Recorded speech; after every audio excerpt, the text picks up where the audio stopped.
بەناوی خوای بەخشندەی میهرەبان بەناوی گەلی کوردستان دانیشتنی ژمارە 5 ئاسایی وەرزی دووەم ساڵی یەکەمی خولی پێنجەمی هەڵبژاردننی پەرلەمانی کوردستان دەست پێ دەکەین.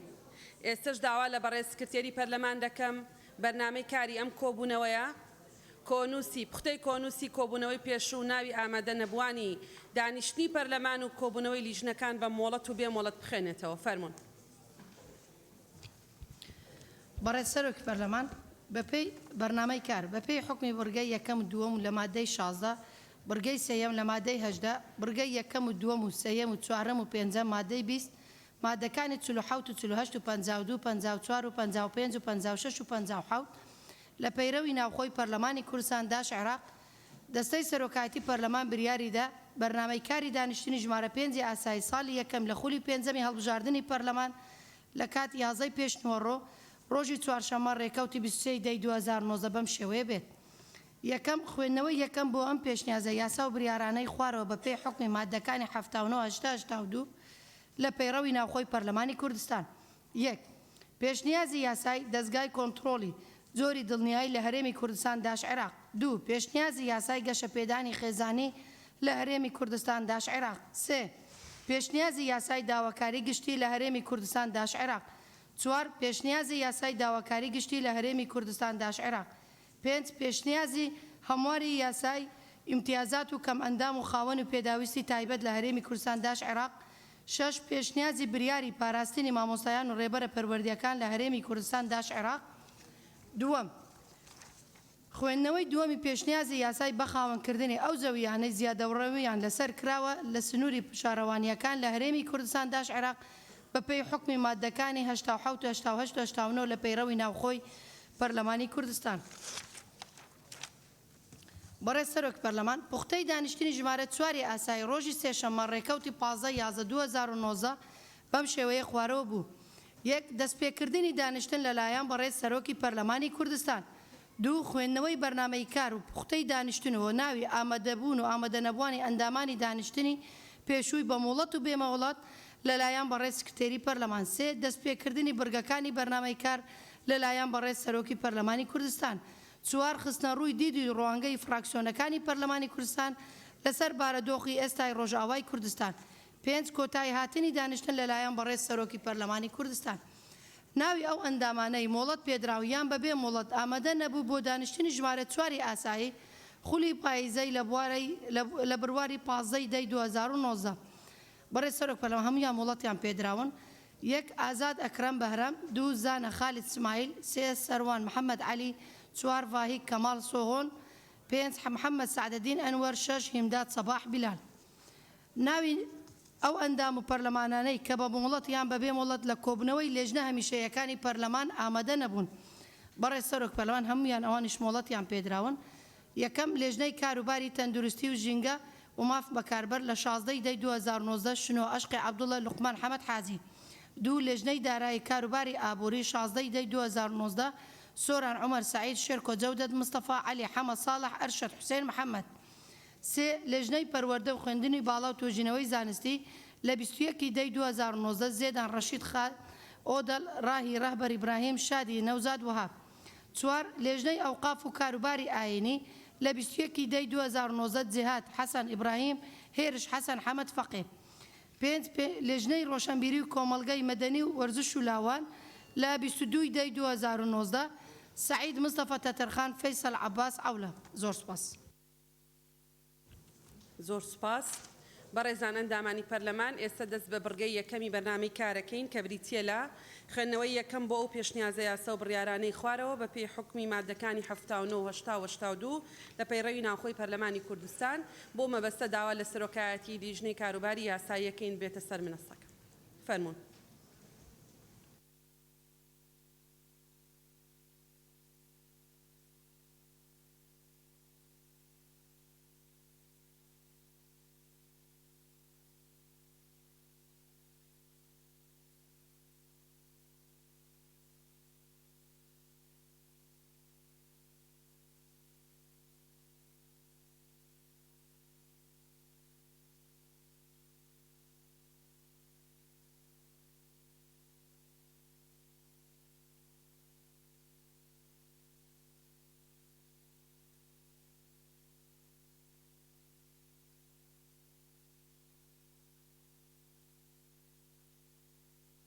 بەڵێ کاک سۆران فەرموون.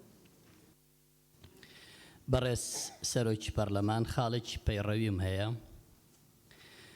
بە پێی پەیڕەوی ناوخۆی پەرلەمانی کوردستان مادەی 66 ژمارەی یاسایی ئەندامانی پەرلەمان کە 12 ئەندامین لە حوتی دەی 2019 داوایەکمان پێشکەش بە بەڕێز سەرۆکایەتی پەرلەمان کردووە بۆ بانگێشتی خستنە ڕووی بابەتێک لەسەر هەناردەی نەوت و موچە و ئەو دۆخەی لەگەڵ بەغدا هەیە بە پێی مادەی 66 بڕگەی سێیەم سەرۆکایەتی پەرلەمان دەبێت لە ماوەیەکە کە لە 14 ڕۆژ تێپەڕ نەکات وادەی دانیشتنەکە دیاری بکە و بە پێی مادەی 67 بڕگەی دووەم ئەگەر سەرۆکایەتی لە خستنە ڕووی بابەتە گشتیەکە بۆ گفتوگۆ ڕازی نەبوو ئەوانەی واژۆمان کردووە توانین داوا بکەین بخرێتە بەردەم کۆبوونەوەی پەرلەمان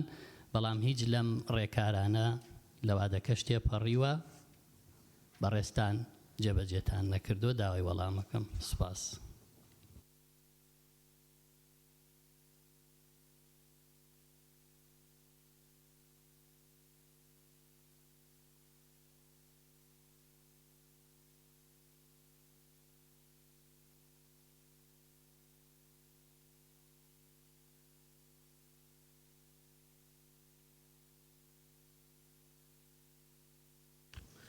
خاڵە پەیڕەویەکە دروستە ئێمە پیاچوونەوە بە مووقفی خۆمان ناکەین. بەڵێ فەرموو کاک. بەڕێز سەرۆکی پەرلەمان پاڵپشت بە مادەی 78 نقطەیەکی نظامیمەیە مادەی 78 بڕگەی دووەم پێشنیازە یاسا دەبێ لانی کەم لەلایەن دە ئەندامەوە پێشکەش بکرێ بۆیە داواکەم ئەم پێشنیازە یاسایی کە ئەمڕۆ خوێندنەوەی دووەمی بۆ دەکرێت بە پێی بەرنامەکە ئاتوە ناوی ئەندامانمان لە بەردەستایە 8 ئەندام ئیمزای کردووە ئەوەی کە لە ناو بۆکسەکەمانایە ئەو پرۆژە یاسایی کە لە بەردەستی منایە ئەندامانی لیژنەی شارەوانی کە بڵێ بەڵێ ئەوە مەبەستە ئیمزای ئەندامانە بۆ ئەوەی کە راپۆرتەکە پەسەندکەن ئەوە جیاوازە لەو ئیمزانەی دەکرێت بۆ ئەوەی پرۆژە یاسایەک یا ببورن پێشنیازە یاسایەک پێشکەشی پەرلەمانی کوردستان بکرێ شەش ئەندامیش ئیمزای بکردایە هەردەبوو بەڵێ بەڵام ئیمزای ئەندامانی لیژنەکەی وەکو پرۆژە یاساکانی کە لەگەڵان نییە مەبەستم لەوەیە ئەوە ئاساییە شێوازێکە گرنە بەر ئایا بە عەشوایی ئەیکەن یا لە ناو لیستێکە ئەوەی کە لەسەر راپۆرتەکەیە ئەوە ڕەزامەندی ئەندامانی لیژنەی شارەوانیە لەسەر ئەو راپۆرتەی ئێستا لە بەردەستی بەڕێستانایە جیاوازە لەوەی کە لە مادەی 78 هەیە تایبەتە بە پێشکەشکردنی پێشنیازە یاسا. بەڵێ فەرموون سەرۆکی لیژنەی یاسایی.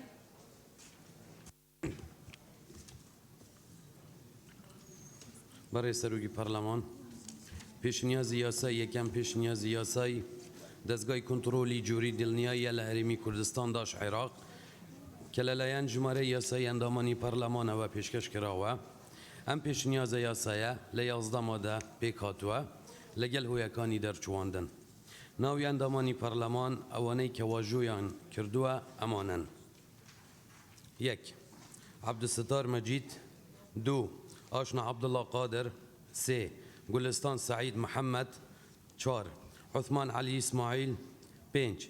مسلم عبد الله رسول 6. كاوى عبد القادر حسن علي 7. سوران عمر 8. روباك أحمد رحمن 9. شاخوان رؤوف 10. أبو بكر عمر عبد الله 11. بدرية إسماعيل 12. هلس أحمد محمد 13. شایان کاکە صالح 14. سەرچنار ئەحمەد محمود. بەڕێز سەرۆکی پەرلەمان ئێمە وەکو لژنەی کاروباری یاسایی داوا لە بەڕێستان دەکەین ئەم پێشنیازە یاستایە ئاراستەی لژنەی پەیوەندیدارەکان بکرێت و زۆر سپاس. بەڕێزان پێشەوەی ئەم پرۆژە یاسایە ئاراستەی لیژنە تایبەتمەندەکان و ئەندامانی پەرلەمانی کوردستان بکەین هەمومان دەبێت سەرنج بخەینە سەر بڕگەی چوارەم لە مادەی 110 دەستوری عێراقی کە بە وازحی باز لەوە دەکا كتنظيم أمور المقاييس والمكاييل والأوزان لصلاحية دابڕەکانی دەسەڵاتی ناوەندیە لەبەرەوە داوا لە لیژنەکانی پەرلەمان کە ئێستا ئاراستەیانەکەین دەکەم کە بە وریاییەوە مامەڵە لەگەڵ ناوەڕۆکی ئەم پێشنیازە یاساییە بکەن بە جۆرێک بیگونجێنن کە درژ نەبێ لەگەڵ ئەم بڕگەی کە لە ناو مادەی 110 هاتووە. ئێستاش پێشنیازە یاساکە ئاراستەی لیژنەی کاروباری یاسایی، لیژنەی دارایی، لیژنەی وزە و سامانە سروشتیەکان و پیشەسازی و بازرگانی و سەرجەم ئەندامانی بەڕێزی پەرلەمانەکرێ. فەرموون. بەڕێز سەرۆکی پەرلەمان، پێشنیازی یاسای دووەم پێشنیازی یاسای یەشەپێدانی خێزانی لە هەرێمی کوردستاندا عێراقە کە لەلایەن ژمارە یاسایی ئەندامانی پەرلەمانەوە پێشکەش کراوە. ئەم پێشنیازە یاسایە لە 14 مادە پێک هاتووە لەگەڵ هۆیەکانی دەرچواندن.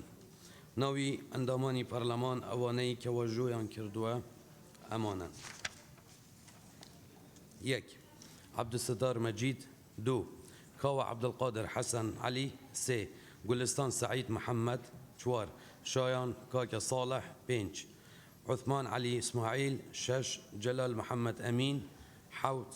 روباك أحمد رحمن. 8. صوران عمر. 9. أبو بكر عمر عبد الله. 10. بدرية إسماعيل. 11. مسلم عبد الله رسول. 12. هلس أحمد محمد. 13. سرچنار أحمد محمود. بەڕێز سەرۆکی پەرلەمان، ئێمە وەکو لیژنەی کاروباری یاسایی داوا لە بەرزتان دەکەین ئەم پێشنیازە یاسایە ئاراستەی لیژنەی پەیوەندیدارەکان بکرێت. زۆر سپاس. بەڵێ زۆر سپاس. بەڕێزان ئەندامانی پەرلەمان، پێشنیازە یاسای پێشوو لەبەرەوەی باسی کۆنتڕۆڵی خۆراکیژەکە ئاراستەی لیژنەی تەندروستیش دەکرێت. واتە دەبن بە 4 لیژنە. بەڕێزان ئەندامانی پەرلەمان، پێشنیازە یاسای گەشەپێدانی خێزانی لە هەرێمی کوردستان عێراق ئاراستەی لیژنەی کاروباری کۆمەڵایەتی و لیژنەی یاسایی و سەرجەم ئەندامانی پەرلەمان دەکرێت. بەڵێ کاکزانە نوقتەی نیزامی فەرموون. بەڕێز سەرۆکی پەرلەمان، لەبەرەوەی ئەم پێشنیازی یاسایی پێشوو کە ئێستا جەنابتان ئارستان کرد کە ئاراستەی لیژنەی تەندروستی و مافی بەکاربەر و ژینگە دەکرێت، ئەم پێشنیازی یاسایە کردنەوە وەزیادکردنی موەسسەیەکە، دەستگای کۆنتڕۆلی زۆری. موەسسە خۆی دەبێت بە پرۆژە یاسا لە حکوومەتەوە بێت. ئێمە ناتوانین موەسسەیەک بۆ حکوومەت زیاد بکەین، حکوومەت خۆی بڕیار نەدات. ئێمە پەرلەمانین دەبێت یاسایەکە بۆ جیهاتی تەنفیز بنێری یاسایەک بێت کە موەسسەکە خۆی هەبێت تەنفیزی بکات.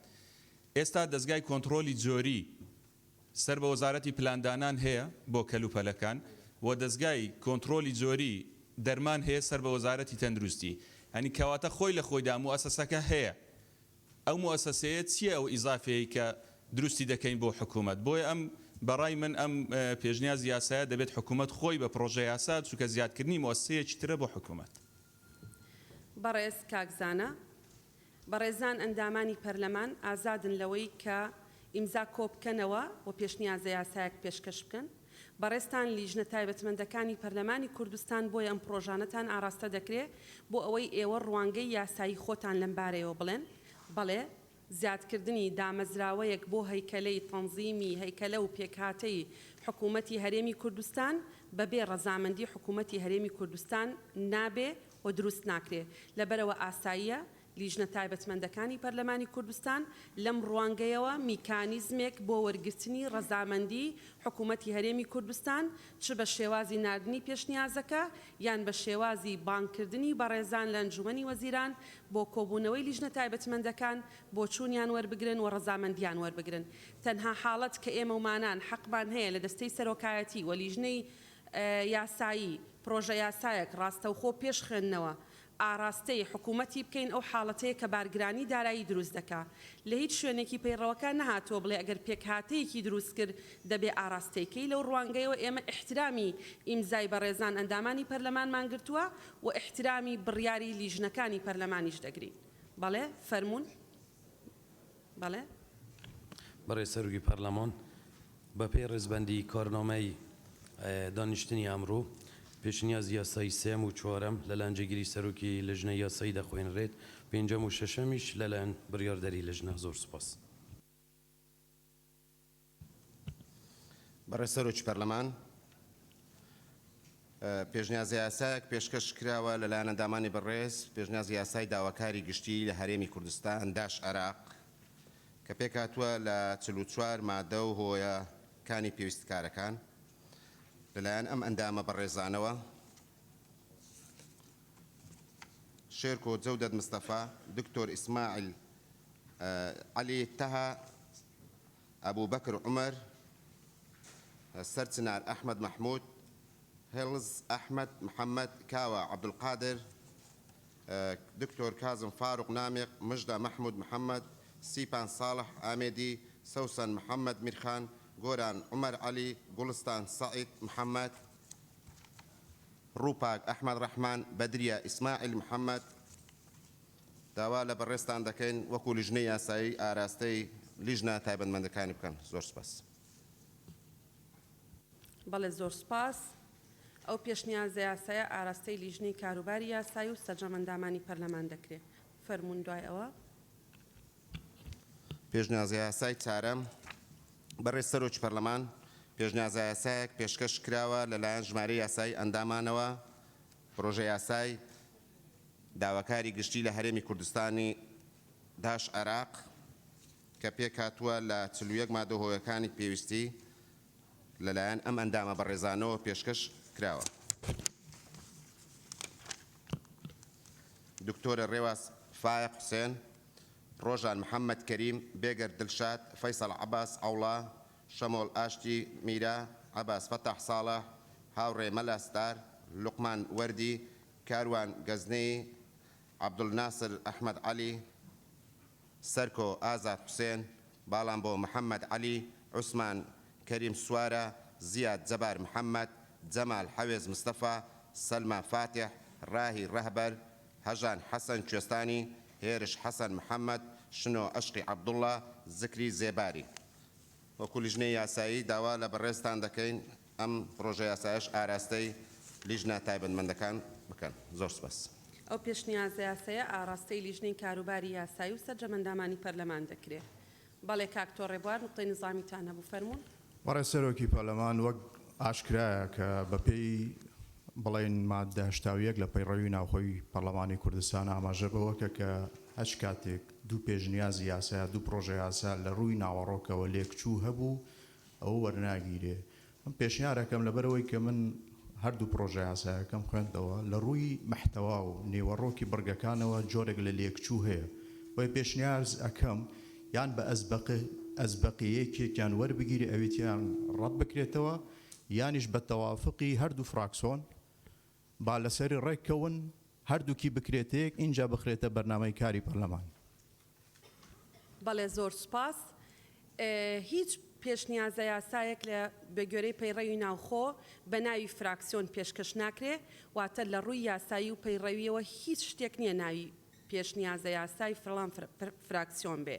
و یەکێک لە پێشنیازەکان تێکەڵە لە فراکسیۆنە جیاوازەکانی پەرلەمانی کوردستان ئێمە وەکو پێشنیازی یاسای پێشکەشکراو لەلایەن ئەندامانی بەڕێزی پەرلەمان وەریدەگرین. وەکو وتم دووبارەی دەکەینەوە ڕێز لە واژۆی ئەندامانی پەرلەمان دەگرین. ڕاستە یەکیان لە وەرزی پێشوو پێشکەشکراوە یەکیان لەم وەرزە پێشکەشکراوە. بەڵام لە مادەی 81 بەڕێستان سەرنجتان ڕادەکێشم دەڵێ هیچ پرۆژە پێشنیازێک وەرناگیرێ ئەگەر هەمان ناوەڕۆکی هەبێ لەگەڵ پرۆژە پێشنیازێکی تر کە لە ژێردەستی لیژنەی تایبەتمەنددایە بۆ ڕاپۆرت نووسین. ئێمە بۆی بتوانین یەکێکیان ڕەت بکەینەوە دەبێ ئەوەی تریان لە بەردەستی لیژنە بێ بۆ ڕاپۆرت نووسین. بە ڕێزیشتان دەزانن ئەوەی کە وەرزی پێشوو پێشکەشکراوە ئێستا لە بەردەستی لیژنە نییە بۆ ڕاپۆرت نووسین. و هەر بەڕێزیشتان دەزانن دڵنیام هەمووتان ناوەڕۆکی هەردوو پێشنیازە یاساکەتان خوێندوێتەوە باسکردنە لە لێکجیاکردنەوەی دامەزراوەی داواکاری گشتی لە دەسەڵاتی جێبەجێکردن و پێکەوەلکاندنیەتی بە دەسەڵاتی دادوەری لە هەرێمی کوردستان کە ئەمەش دەستکاریکردنی پێکهاتەی دوو دەسەڵاتە کە پێویستی بە کاتێکی زۆر بەڕاوێژێکی زۆر هەیە هەم لەگەڵ دەسەڵاتی جێبەجێکردن و هەم لەگەڵ ئەنجومەنی دادوەری. بۆیە یعنی ئێمە لە ڕوانگەی ڕێزگرتن لە هەردوو پرۆژەکە هەردووکیانمان خستۆتە بەردەستان بۆ ئەوەی خوێندنەوەی یەکەمی بۆ بکرێ هەرچەنە دڵنیا بن خۆمان ناوەڕۆکی هەردووکیانمان خوێندوێتەوە و دەزانین بە تەواوەتی ئەتوانین بڵین لە 198 لە یەکتری دەچن. سپاس بەردەوام بن فەرمونون. بەڕێز سەرۆکی پەرلەمان پێشنیازی پێنجەم پێشنیازی هەمواری یاسای ماف و ئیمتیازاتی کەمەندامان و خاوەن پێداویستیە تایبەتەکان لە هەرێمی کوردستانی عێراق کە پێک هاتووە لە 8 مادە و هۆیەکانی دەرچواندنی لەلایەن ژمارەی یاسایی ئەندامانی پەرلەمانەوە پێشکەش کراوە. ئێستا ناوی ئەو ئەندامە بەڕێزانە دەخوێنینەوە: 1 عەبدستار مەجید قادر، 2 کاوە عەبدقادر حەسەن عەلی، 3 ڕووپاک ئەحمەد عەبدڕەحمان، 4 گولستان سعید محەممەد، 5 مسلیم عەبدوڵڵا ڕەسوول، 6 شاخەوان ڕەئوف مستەفا، 7 شایەن کاکە ساڵح، 8 بەدریە ئیسماعیل مەحموود، 9 بەڵێن ئیسماعیل حاجی، 10 سۆران عومەر سعید، 11 ئاشنا عەبدوڵڵا قادر، 12 عوسمان عەلی ئیسماعیل، 13 جەلال محەممەد ئەمین، 14 سەرچنار ئەحمەد مەحموود، 15 ئەبوبەکر عومەر عەبدوڵڵا، 16 هەلس ئەحمەد محەممەد، 17 دکتۆر ئیسماعیل عەلی تەها. بەڕێز سەرۆکی پەرلەمان ئەم پێشنیازە یاسایە لەلایەن لیژنەی کاروباری یاساییەوە ئاراستەی بەڕێزتانەکرێ بۆی ئاراستەی لیژنەی تایبەتمەندی بکەن. سوپاس. ئەم پێشنیازە یاسایە ئاراستەی لیژنەی کاروباری کۆمەڵایەتی و کاروباری یاسایی و سەرجەم ئەندامانی پەرلەمان دەکرێت. بەڵێ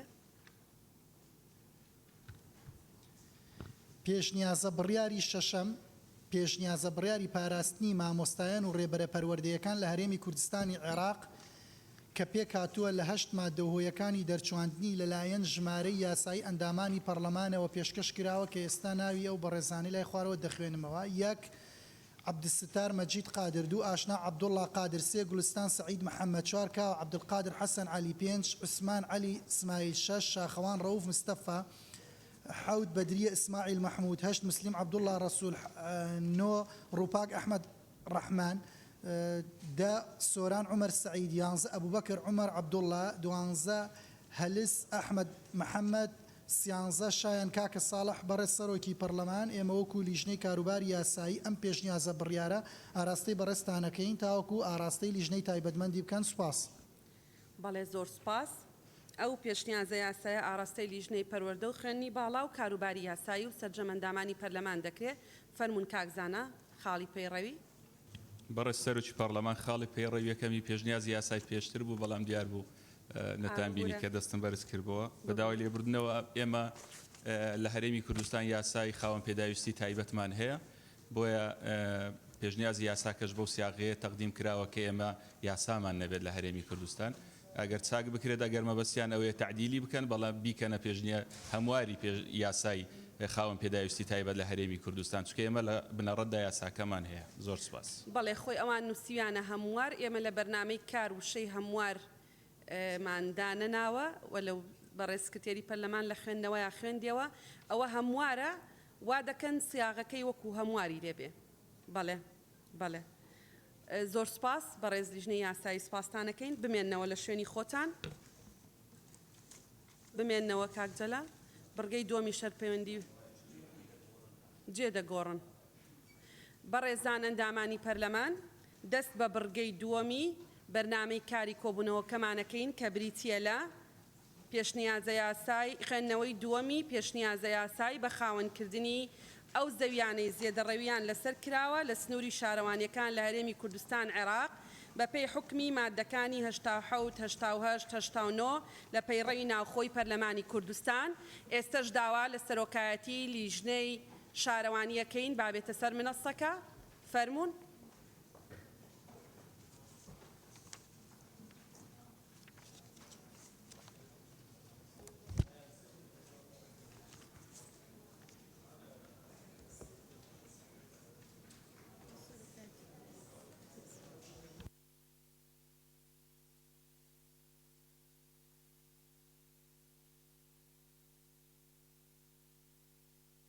یەک کەسی تر لە لیژنەی ببورن ناتوانێ بێن با یەک کەسی تر لە شارەوانی دەتوانێت بێت.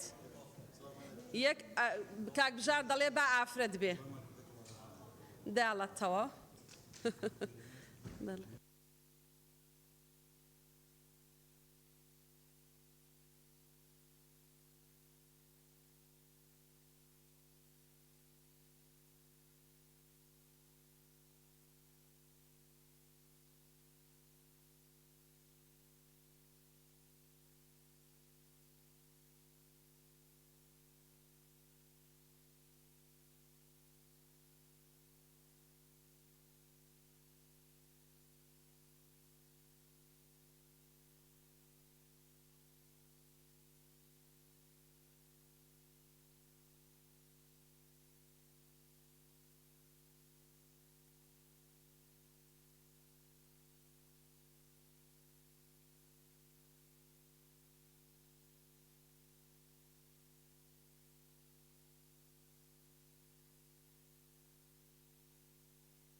بەڕێزان ئەندامانی پەرلەمان ئێستش دەست بە بڕگەی دووەمی بەرنامەی کارەکەین فەرموو بەڕێزان لە لیژنەی شارەوانی و لە لیژنەی کاروباری یاسایی سەرەتا پرۆژە یاساکە وەک خۆی کە ئەندامانی پەرلەمان واژۆیان لەسەر کردو بۆ بەڕێزان ئەندامانی پەرلەمان دەخوێنرێتەوە دواتر راپۆرتی هاوبەشی هەردوو لیژنە دەخوێنرێتەوە اینجا ئەندامانی پەرلەمان بڕیار دەدەن کامیان بکرێتە بنەما بۆ گفتوگۆ فەرموون کاک پێش ئەوە فەرموون باپیر کامەلا فەرموون بەڕێز سەرۆکی پەرلەمان بێگومان ئەو پرۆژەی کە ئێستا گفتوگۆی لەسەر دەکەین پەیوەندە بە چەند وەزارەتێکی پەیوەندیدار لە وەزارەتی دارایی لە وەزارەتی زراعە وەزارەتی داد وەزیری کاروبار وەزارەتی شارەوانی بۆیە من بە پەسەندی دەزانم کە بە ئامادەبووانی وان گفتوگۆکە بکەین ئەگەر نا کەم و کوڕی تێدا دەبێت بەڕێز کاک باپیر ئێمە ئەو پرۆژەیە دوای ئەوەی کە ئەندامانی بەڕێزی پەرلەمان پێشکەشیان کرد خوێندنەوەی یەکەمی بۆ کرا ئاراستی ئەنجومەنی وەزیرانمان کرد وەڵامی ئەنجومەنی وەزیرانمان بۆ هاتەوە دواتر پێویستمان بەوە بوو هەندێک مناقەشە بکەین ڕوبەڕوو هەندێک ڕوونکردنەوە بکەین هەندێک خاڵ بە یەکەوە ڕێ بکەین لەسەری بە فەرمی داوامان لە بەڕێزان وەزیری شارەوانی و وەزیری کشت و کاڵ کرد بەڕێزیان نوێنەرەکانی خۆیانیان نات بۆ کۆبوونەوەی لیژنەی یاسایی و بە ڕەزامەندی ئەوان ئەو راپۆرتە سیاغە کراوە ئێمە پێمان خۆش بوو ئەمڕۆ جەنابیان لێرە ئامادە بن بەڵام ئێمە بەرواری کۆبوونەوە ڕۆژی کۆبوونەوەمان دانابوو لە هەمان ڕۆژە کۆبوونەوەی ئەنجومەنی وەزیران هەیە لەبەر ئەوە ئەوان نەیانتوانیوە ئامادە ببن هێشتا دەرفەتێکمان لەبەردەم ماوە کە خوێندنەوەی سێمە و ئێمە بەردەوام دەبین لە گفتوگۆکانمان فەرموون دەست بە خوێندنەوەی ئەسڵی یاساکە بکەن فەرموون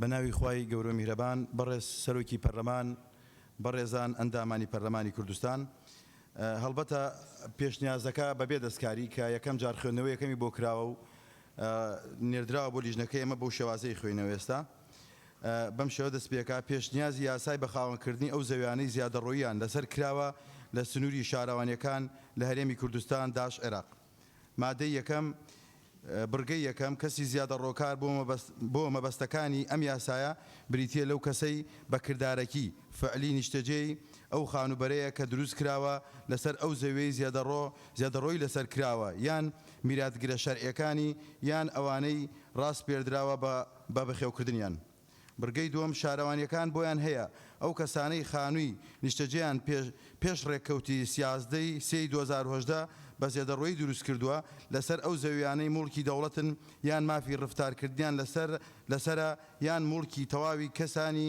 دیکەن و دەکەونە ناو سنووری شارەوانەکان و لە ناوچەکانی نیشتەجێبوونن بە پێی حکومەکانی ئەم یاسایە بە خاوەنی بکەن مادەی دووەم مەرجەکانی بە خاوەنکردنی ئەو زەویانەی زیادەڕۆیان لەسەر کراوە بڕگەی یەک خانووە زیادەڕۆیەکە بکەوێتە ئەو ناوچانەی بۆ نیشتەجێبوون تەرخان کراون لە ناو سنووری شارەوانیەکان بە پێی ماسرپلانی شارەکان بڕگەی دووەم خانووەکە بەو کەرەستانە دروستکرابێت کە ڕێگەپێدراون بە پێی ئەو ڕێنمایانەی وەزیری شارەوانی و گەشت و گوزار بۆ ئەم مەبەستە دەری دەکات بڕگەی سێیەم پێشکەشکردنی داواکاری لەلایەن ئەو کەسەی بەکردارەکی فعلی نیشتەجێی ئەو خانوبەرەیە کە بە زیادەڕۆی دروستکراوە یان میراتگرە شەرعیەکانی یان ئەوانەی ڕاست پێدراوە بە بەخێوکردنیان بە پێی ئەو ڕێکارانەی لە یاسای ژمارە 3 ساڵی 2010 یاسای ڕێگری لە زیادەڕۆیی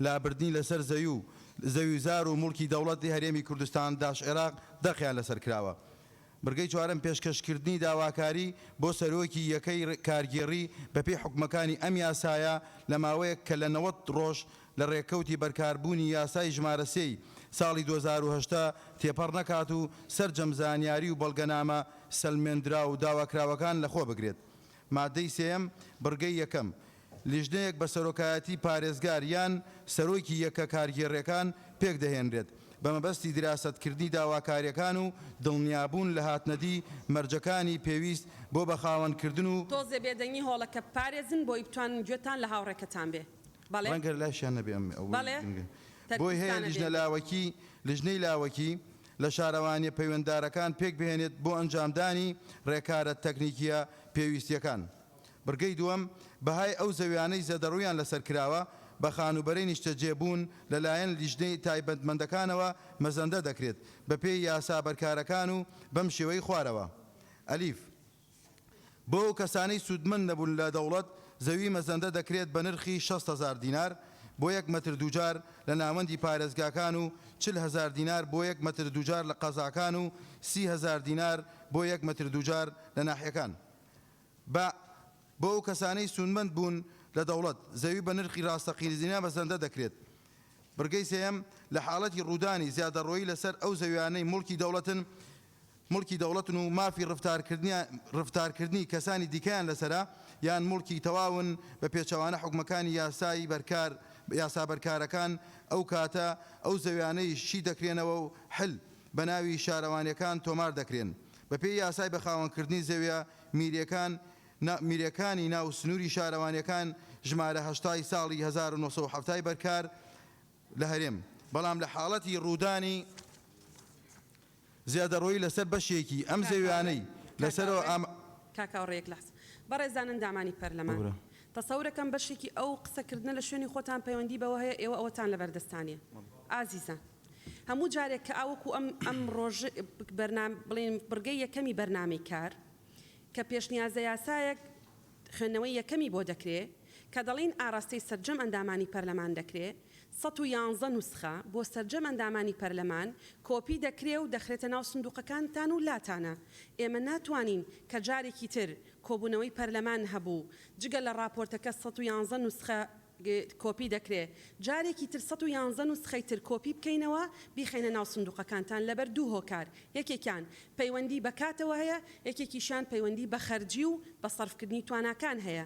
ینی ناکرێ بۆ یەک پرۆژە یاسا بۆ یەک بابەت دوو جار کۆپی بکرێ و بخرێتە سندوقەکانتان لەبەرەوە بۆ ئایندە تکامان ئەوەیە کە پرۆژە یاسایەک خوێندنەوەی یەکەمی بۆ دەکرێت و نوسخەیەکی دەخرێت ئێستا لە هەفتەی داهاتوو سەرەتای هەفتەی داهاتوو ئەم شەشەی ئێستا خوێندنەوەمان بۆ کرد کۆپیەکەی لە ناو سندوقەکانتان دەبێت. ئەو کاتەی خوێندنەوەی دومی بۆ دەکەین ئەسڵ ئەوەیە و کۆپیە لە لای جەنابتان مابێ ئێمە جارێکی تر بۆتان کۆپی ناکەینەوە. فەرمون بەردەوام.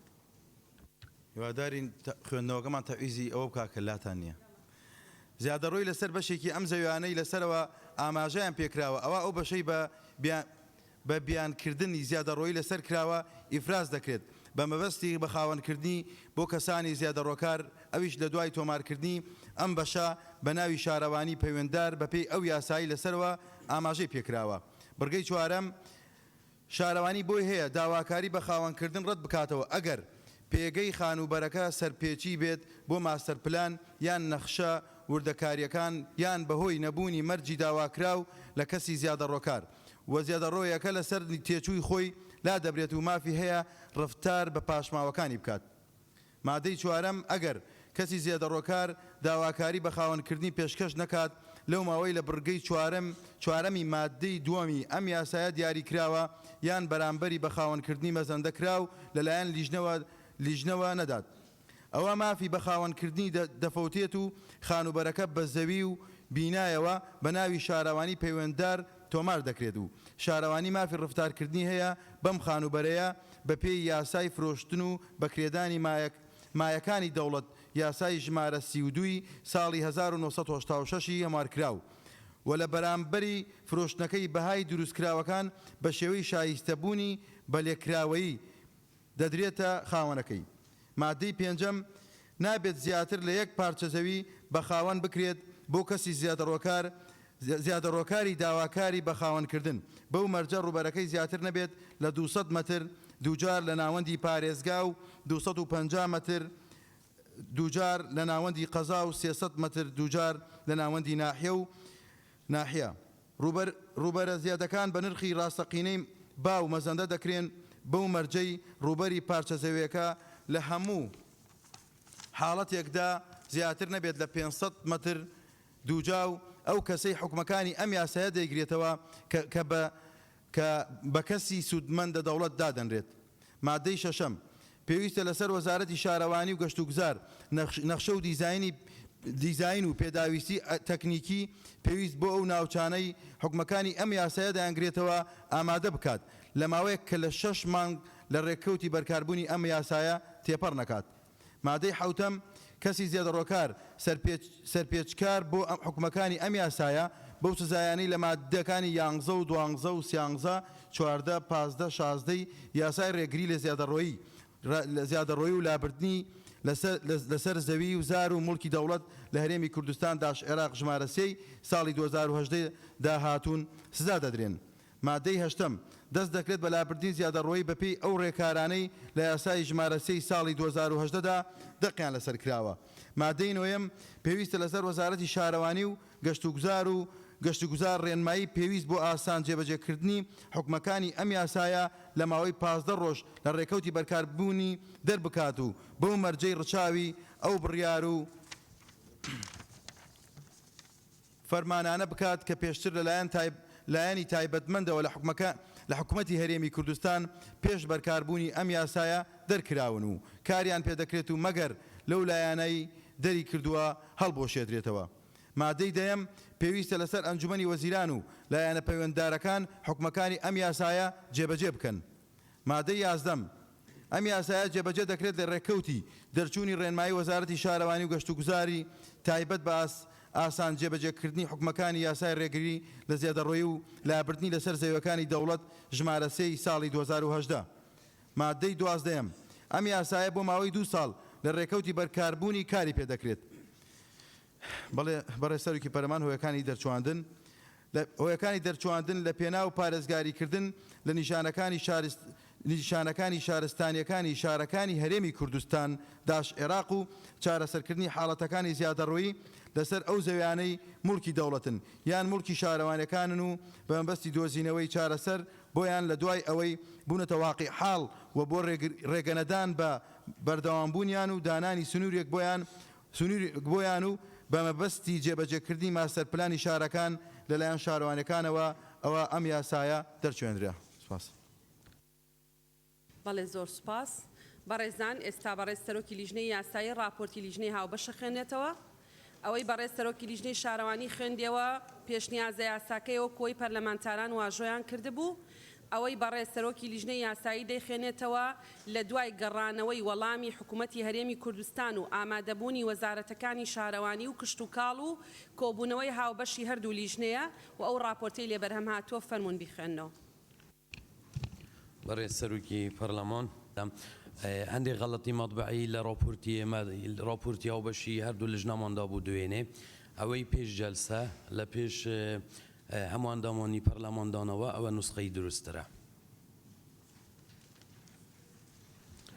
بۆ سەرۆکاتی پەرلەمانی کوردستان بابەت راپۆرتی هاوبەش لیژنەی کاروباری یاسایی و لیژنەی شارەوانی و گواستنەوە و گەیاندن و گەشت و گوزار و ئاوادانکردنەوە و وەبەرهێنان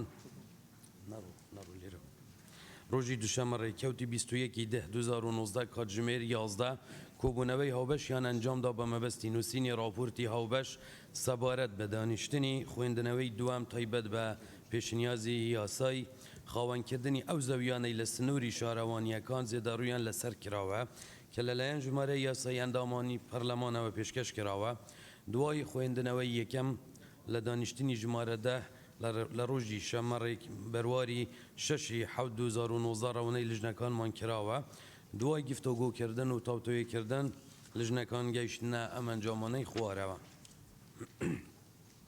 پێشنیازی یاسایی بە خاوەنکردنی ئەو زەویانەی لە سنووری شارەوانیەکان زێدەڕوویان لەسەر کراوە. مادە 1 یەکەم زێدەڕووکار بوو مەبەستەکانی ئەم یاسایە بریتە لەو کەسەی بەکردارێکی فعلی نیشتەجێی ئەو خانوبەرەیە کە بە زێدەڕووی دراست کراوە یان میراتگرە شەرعیەکانی یان ئەوانەی زێدەڕووکار بە حکمی یاسا بۆ بەخێوکردنیان ڕاست پێدراوە و لە کاتی جێبەجێکردنی ئەم یاسا لە خانووەکەدا نیشتەجێین. دووەم شارەوانیەکان بوویان هەیە ئەو کەسانەی خانووی نیشتەجێبوونیان پێش ڕێککەوتی 13/3/2018 بە زێدەڕووی دروست کردووە بکەنە خاوەنی ئەو زەویانەی خانووەکەی لەسرە و مولکی دەولەت یان هەر دامەزراوەیەکی کردی گشتیان شارەوانین جا چ مولکی تەواو بنیان مافی ڕەفتارکردنیان لەسەر بێت و بکەونە ناو سنووری شارەوانیەکان و لە ناوچەکانی نیشتەجێبوون بە پێی مەرج و حکومەکانی ئەم یاسایە. مادەی دووەم مەرجەکانی بە خاوەنکردن. یەکەم خانووە زێدەڕوویە کە بکەوێتە سنووری شارەوانیەکان و لەو ناوچانە دەبێت کە بە پێی ماستەرپلانی شارەکان بوو نیشتەجێبوون تەرخانکراون. دووەم، ئەو بینایەی لەسەر زەویەکە دروست کراوە بوو مەبەستی نیشتەجێبوون بەکاربهێنرێت. سێەم، ئەو کەسەی بەکردارێکی نیشتەجێی ئەو خانوبەرەیە کە بە زێدەڕووی دروست کراوە یان میرەتگرە شەرعیەکانی یان ئەوانەی بە حکمی یاسا بۆ بەخێوکردن یان ڕاست پێدراوە داوایەکی نووسرا و پێشکەش بکەن. چوارەم، داواکاریەکە بە پێی حکمەکانی ئەم یاسایە لە ماوەیەک کە لە 120 ڕۆژ لە ڕێکەوتی بەرکاربوونی ئەم یاسا تێپەڕ نەکات. ئارەسەی سەرۆکی یەکەی کارگیری دەکرێت بە جۆرێک سەرجەم زانیاری و بەلگەنامەی پشتڕاستکردنەوەی خاوەندارەتی لە خۆ بگرێت. پێنجەم، نابێت زیاتر لە یەک پارچە زەوی بە خەوان بکرێت بۆ کەسی داواکاری بە خاوەنکردن. شەشەم، مەرجە ڕوبەرووی زەوی بە خاوەنکراو زیاتر نەبێت لە 200 مەتری دوجا لە ناوەندی پارێزگا و 250 مەتری دوجا لە ناوەندی قەزا، 300 مەتری دوجا لە ناوەندی ناحیە. مادەی سێم، یەکەم، لەژنەیەک بە سەرۆکایەتی پارێزگار یان سەرۆکی یەکە کارگێریەکان و ئەندامێتی لایەنە پەیوەندیدارەکان لە وەزارەتی شارەوانی وەزارەتی دارایی و گشتوکاڵ و داد پێک دەهێنرێت بە مەبەستی دیڕاستکردنی داواکاریەکان و دڵنیابوون لە هاتنەدی مەرجەکانی پێویست بوو بە خاوەنکردن و لژنە بووی هەیە لژنەیەکی لاوەکی لە شارەوانیە پەیوەندیدارەکان پێک بهێنرێت بۆ ئەنجامدانی ڕێکارە تەکنیکیە پێویستەکان. دووەم، بەهای ئەو زەویانەی زێدەڕوویان لەسەر کراوە بە خانوبەرەی نیشتەجێبوون نرخەکانیان بەم شێوەیە دیاری دەکرێت. یەک، بۆ ئەو کەسانەی سوودمەند نەبوون لە دەولەت بە نرخێک لە نێوان 15,000 تا 30,000 دینار بۆ 1 مەتری دوجا لە ناوەندی پارێزگاکان.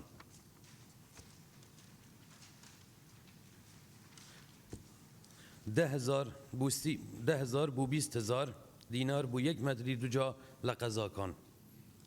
5,000 بۆ 10,000 دینار بۆ 1 مەتری دوجا لە ناحیەکان دەخەملێنرێت. دوو، بۆ ئەو کەسانەی سوودمەند بوون لە دەولەت لەلایەن لژنەی تایبەتمەندەوە بە نرخی 50% بەهای ڕاستەقینەی زەویەکە لەسەر بنامای خواست و خستنەڕوو دەخەملێنرێت. سێەم، لە حاڵەتی ڕوودانی زێدەڕووی لەسەر ئەو زەویانەی حکومەکانی ئەم یاسایە دەیانگرێتەوە سەرەتا زەویەکان مولکایەتیان هەڵدەوەشێتەوە حەل و دواتر بە پێی یاسای بە خاوەنکردنی زەویە میریەکانی ناو سنووری شارەوانیەکان ژمارە 8 ساڵی 1970 بەرکار لە هەرێم بە ناوی شارەوانیەکان تۆمار دەکرێن. بەڵام لە حاڵەتی ڕوودانی زێدەڕووی لەسەر بەشێکی ئەم زەویانەی لەسەرەوە ئاماژەیان پێکراوە ئەوە ئەو بەشەی بە خانوو زێدەڕووی لەسەر کراوە ئیفراز دەکرێت بە مەبەستی بە خاوەنکردنی بۆ زێدەڕووکار لە دوای تۆمارکردنی بە ناوی شارەوانی پەیوەندیدار لە چوارچێوەی هەمان ڕێکار و بە پێی ئەو یاسایە لەسەرەوە ئاماژەمان پێکراوە. چوارەم، شارەوانی بووی هەیە داواکاری بە خاوەنکردن ڕەت بکاتەوە ئەگەر شوێنی خانوبەرەکە سەرپێچی بێت بۆ ماستەر پلان یان پلانی نەخشەی کردی ورداریەکان زێدەڕوویەکە لەسەر تێچووی زێدەڕووکار لا دەبرێت و مافی هەیە ڕەفتار بە پاشماوەکان بکات. شارەوانی لە شوێنێکی نیشتەجێ بە پارچە زەویەک ڕوبەری لە 200 مەتری دوجا زیاتر نەبێت بەبێ بەرامبەر قەرەبووی زیادەڕووکار دەکات و ئەگەر زیادەڕووکار پێشتر سوودمەند بۆ بێت ئەوە بە نرخەکانی دیاریکراو لە مادەی سێەم بڕگەی دووەم خاڵی دوو لەم یاسا قەرەبوو دەکرێت. مادەی 4، ئەگەر کەسی زێدەڕووکار داواکاری بە خاوەنکردن لەو ماوەیەی لە بڕگەی چوارەمی مادەی دووەمی ئەم یاسا دیاری کراوە پێشکەش نەکات یان بە پێدانی نرخی دیاریکراوی یان خەملێنراو هاتوو لە بڕگەی دووەمی لە مادەی سێەم پابەند نەبێت ئەوە مافی بە خاوەنکردنی دەفەوتێت و خانوبەرەکەی بە زەوی و بینایەوە بە ناوی شارەوانی پەیوەندیدار تۆمار دەکرێت بە پێی یاسای فرۆشتن و بەکرێدانی مولکەکانی دەولەت بەرکار لە هەرێم دەفرۆشرێت. لە بەرامبەر فرۆشتنەکەی بەهای دروستکراوەکان بە شێوەی شایستەبوونی بە تێکدراوی مستحق القەلع دەدرێت بە خاوەنەکەی. مادەی 5، یەکەم، ڕوبەرە زێدەکان لە ڕوبەری ئاماژە پێکراو لە بڕگەی شەشەم لە مادەی دووەمی ئەم یاسایە بە نرخی ڕاستەقینەی باو دەخەملێنرێت لەسەر بنەمای خواست و خستنەڕۆ بەو مەرجەی ڕوبەری زەویەکە لە هەموو حالەتێکدا لە پارێزگاکان لە 300 مەتری دووجا و لە قەزاکان لە 350 مەتری دووجا و لە ناحیەکان لە 400 مەتری دووجا زیاتر نەبێ. دووەم، ئەو کەسەی حکمەکانی ئەم یاسایە دەیگرێتەوە بە کەسی سوودمەند لە دەوڵەت دادەنڕێت. مادەی 6 وەزارەتی شارەوانی و گەشت و گوزار بۆ ئەو ناوچانەی حکمەکانی ئەم یاسایە دەیانگرێتەوە نەخشە و دیزایانی ئامادەکراویان نییە لە ماوەیە کە لە ساڵێک لە ڕێککەوتی بەرکاربوونی ئەم یاسا تێپەر نەکات نەخشە و دیزاین و پێداویستی تەکنیکی ئامادە دەکات. مادەی 7 داهاتە بەدەست هاتووەکان بە پێی ئەم یاسایە بەم شێوەیە تەرخان دەکرێت. یەکەم، ڕێژەی 40% بۆ وەزارەتی شارەوانی و گەشت و گوزار بۆ پێویستیەکانی نەخشە و دیزایانی ئەو ناوچانەی حکمەکانی ئەم یاسایە دەیانگرێتەوە تەرخان دەکرێت. دووەم، 40% بۆ گەیاندنی خزمەتگوزاریە سەرەکیەکان تەرخان دەکرێت. سێم، 20% داهاتی بەدەستهاتوو دەگەڕێنرێتەوە بۆ خەزینەی دەوڵەت. مادەی 8 ئەنجومەنی وەزیران و لانە پەیوەندیدارەکان حکمەکانی ئەم یاسایە جێبەجێ بکەن. مادەی 9 ئەم یاسایە لە ماوەی 3 ساڵ لە ڕێککەوتی بڵاوبوونەوەی لە ڕۆژنامەی فەرمی وەقایعی کوردستان کاری پێدەکرێت. هۆیەکانی دەرچواندن لە پێناو پارێزگاریکردن لە نیشانە شارستانیەکانی شارەکانی هەرێمی کوردستانداش عێراق و چارەسەرکردنی حاڵەتەکانی زێدەڕۆیی لەسەر ئەو زەویانەی مولکی دەوڵەتن و بە مەبەستی دۆزینەوەی چارەسەر بوویان لە دوای ئەوەی بوونەتە واقع حاڵ و بۆ ڕێگەنەدان بە بەردەوامبوونیان و دانانی سنوورێک بوویان و بە مەبەستی جێبەجێکردنی ماستەر پلانی شارەکان لەلایەن شارەوانیەکانەوە ئەم یاسایە دەرچوێنرا. زۆر سپاس. زۆر سپاس ماندوو نەبن. بەڕێزان ئەندامانی پەرلەمان، ئێستش دەست بە گفتوگۆکردن لەسەر پێشنیازە یاساکە دەکەین. بەڵام پێش ئەوە دەبێ بڕیار بدەین ئاخۆ ئەو پێشنیازە یاسایی کە بەڕێز سەرۆکی شارەوانی لیژنەی شارەوانی خوێندیەوە دەکەینە بنەمای گفتوگۆ یان ئەو راپۆرتە هاوبەشەی کە بەڕێز سەرۆکی لیژنەی یاسایی. بەڕێزان، ئێستا ئێمە ئەبەیەکیان بکەین بە بنەما بۆ گفتوگۆ. هەر ئەندامێکی بەڕێزی پەرلەمان لەگەڵ ئەوەیە کە پێشنیازە یاساکە وەک ئەوەی کە ئەندامانی پەرلەمان پێشکەشیان کردووە بکرێتە بنەمای گفتوگۆ با دەست بەرزکاتەوە.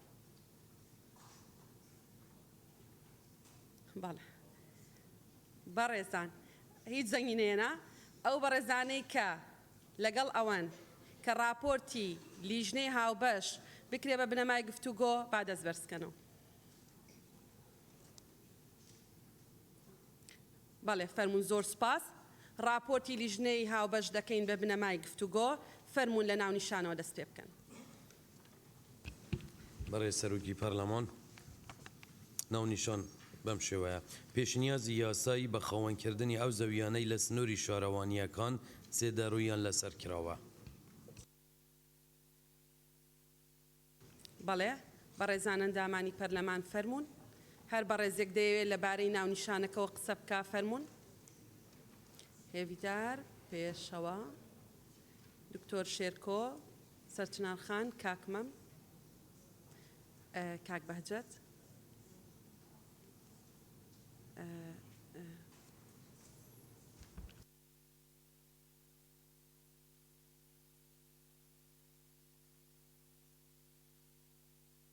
دکتۆر ئیسماعیل،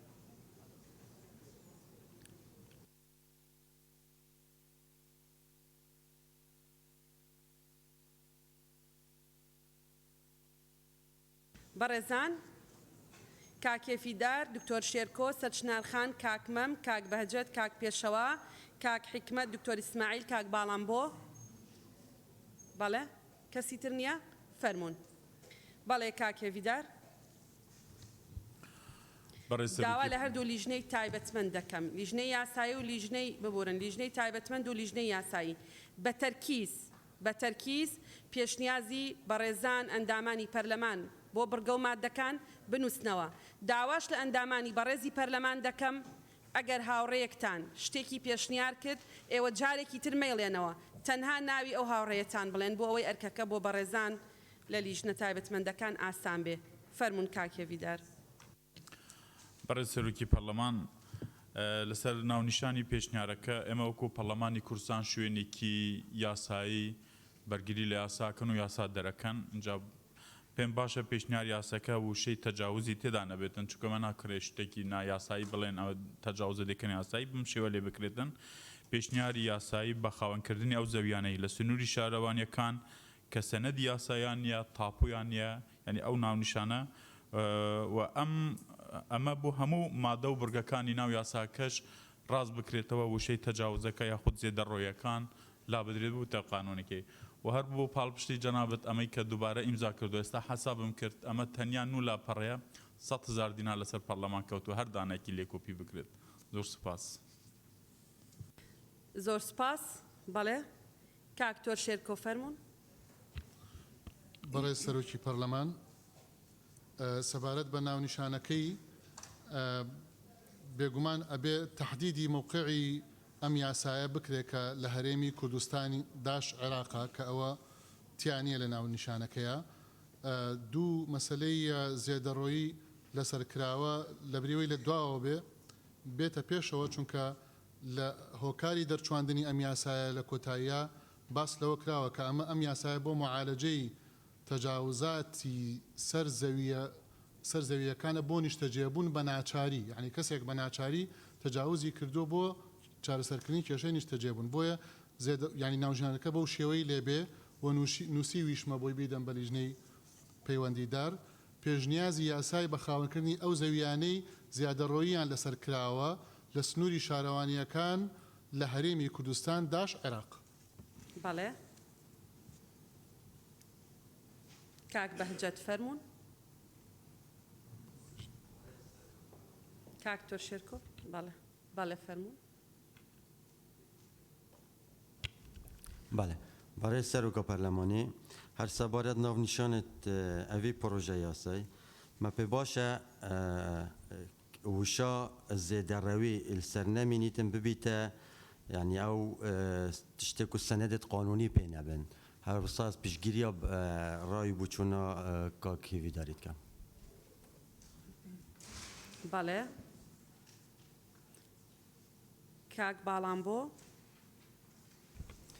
سوپاس بەڕێز سەرۆکی پەرلەمان دیارە پێشنیاری یاسای بە خاوەنکردنی ئەو زەویانی لەسەر شارەوانیەکان زیادەڕۆیان لەسەر کراوە ناوەڕۆکەکەی لەگەڵ ناونیشانەکەی ئەو زەویانەی کە زیادەڕۆیان لەسەر کراوە تەنها بە مەبەستی نیشتەجێبوون نین ئێمە زەویمان هەیە لە سنووری شارەوانیەکان زیادەڕۆیی لەسەر کراوە بە مەبەستی بازرگانی پێویستە ئەوەش جێگا بکرێتەوە ئایا ئەو زەویە بازرگانیانە ئێمە چ بڕیارێکیان لەسەر دەین.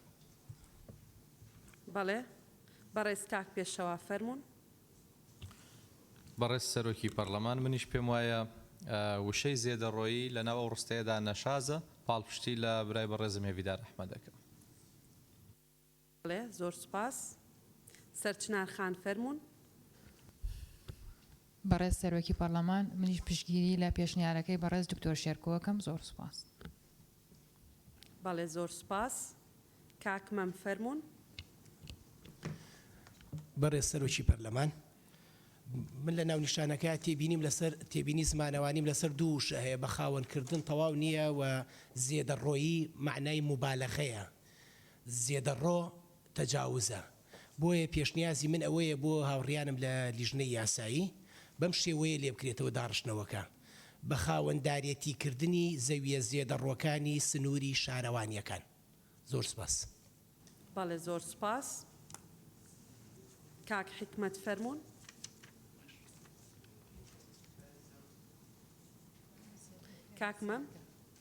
کاک مەم مایکەکەتان بێ زەحمەت. بەڕێز سەرۆکە پەرلەمانی ئەژی هاوڕامە لەگەڵ کاکی هێویدار ئەحمەد و تەواو پشتگیری قسەکانی دەکەم. زۆر سپاس. بەڵێ زۆر سپاس. کاکتۆر ئیسماعیل فەرمونون.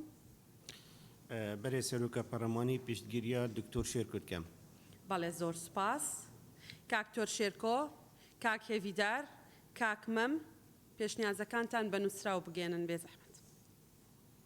بەڵێ فەرمونون مادەی یەکەم بەڕێزان.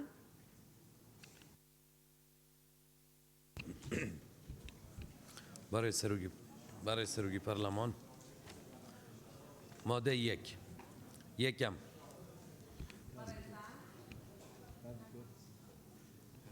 بەڕێزان دڵخۆشە کاک پێشەوە.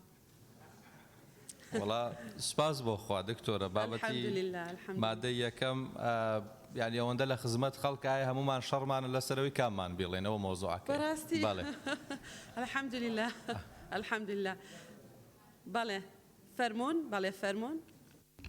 برای سروگی پارلمان ماده یکم زێدەڕووکار بۆ مەبەستەکانی ئەم یاسایە بریتە لەو کەسەی بە کردارێکی فعلی نیشتەجێی ئەو خانوبەرەیە کە بە زێدەڕۆی دروست کراوە یان میراتگیرە شەرعیەکانیان ئەوانەی زێدەڕووکار بە حکمی یاسا بوو بە خێوکردنیان ڕاست پێدراوە و لە کاتی جێبەجێکردنی ئەم یاسا لەم خانووەکەیدا نیشتەجێ. دووەم شارەوانیەکان بوویان هەیە ئەو کەسانەی خانووی نیشتەجێبوونیان پێش ڕێکەوتی 13/2018 بە زێدەڕووی دروست کردووە بکەنە خاوەنی ئەو زەویانەی خانووەکەی لەسرە و مولکی دەوڵەت یان هەر دامەزراوەکی کەرتی گشتی یان شارەوانین. جا چ مولکی تەواو بن یان مافی ڕەفتارکردنیان لەسەر بێت و بکەنە ناو سنووری شارەوانیەکان لە ناوچەکانی نیشتەجێبوون بن بە پێی مەرج و حکمەکانی ئەم یاسایە. بەڵێ زۆر سپاس کاک کاروان.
بەڕێزان ناوەکانە خەنینەوە گەرێکێکمان لەبیر چوو بوو بەڵام بەم تەسەلسولە نابێ بە عەدالەت دەبێ دانەیەک لێرە دوو لێرە دوو لێرە دانەیەک لێرە اینجا دێینەوە دانەیەک لێرە دوو لێرە دوو لێرە دانەیەک لێرە یعنی ئەم تەسەلسولەی خەنینەوە مەرج نییە وەکو خۆی بێ.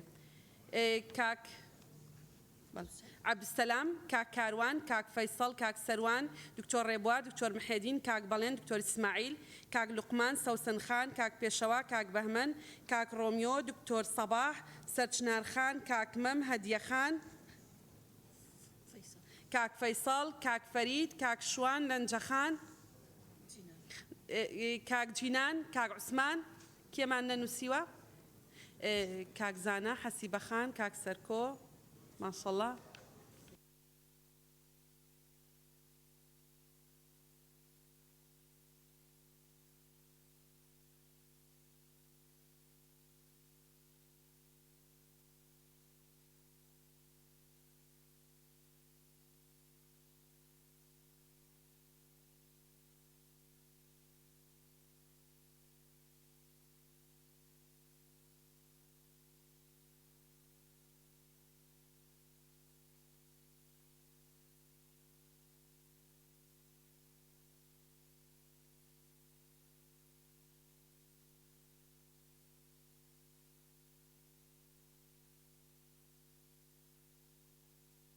ئیزافەکان دکتۆر شێرکۆ سەلماخان خەدیجەخان کاک سەرکۆ کاک فازڵ کاک زانا نەنووسی کاک فاهیک کاک زانا حەسیبەخان کاک حکمەت خاتری خۆ ماشڵ کەس نەڵێ پشتگیری لە ناوەڕۆکی راپۆرتەکە دەکەم خۆی راپۆرتەکە هەر ئەسڵەت خواوانەڵێن وەختمان بەوە لێ نەبن هەر بە جدیمەوانەڵێن.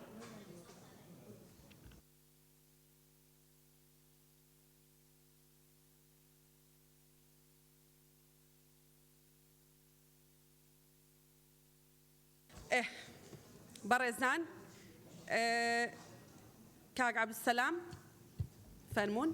بە ناوی خودای گەورە بەڕێز سەرۆکی پەرلەمان سەرباری هەبوونی بڕگەی یەکەم و دووەم لە مادەی یەکەم پێشنیازی یاسای بە خاوەنکردنی ئەو زەویانەی لە سنووری شارەوانیەکان زێدەڕۆیان لەسەر کراوە لەسەر بنەمای کە شەهیدان لە پیرۆزیە باڵەکانی کوردستانن و ئەو قوربانیانە مەزنانە کە ئەو قوربانیانەی مەزدانەی کە داویانە دەبێت بەردەوام لە بەرچاو بگیرێ و هەرچی بۆ کەسوکاری سربەرزەکانیان بکرێت هێشتان هەرکەمە.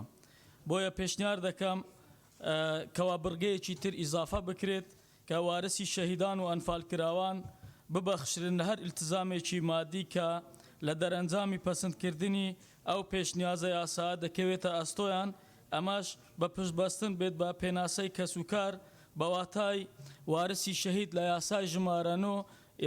یاسای ژمارەنۆی ماف و ئیمتیازاتی کەسوکاری سەربەرزی شەهیدان و ئەنفالکراوان لە هەرێمی کوردستان داش عێراق و هەموارەکانی. سپاس.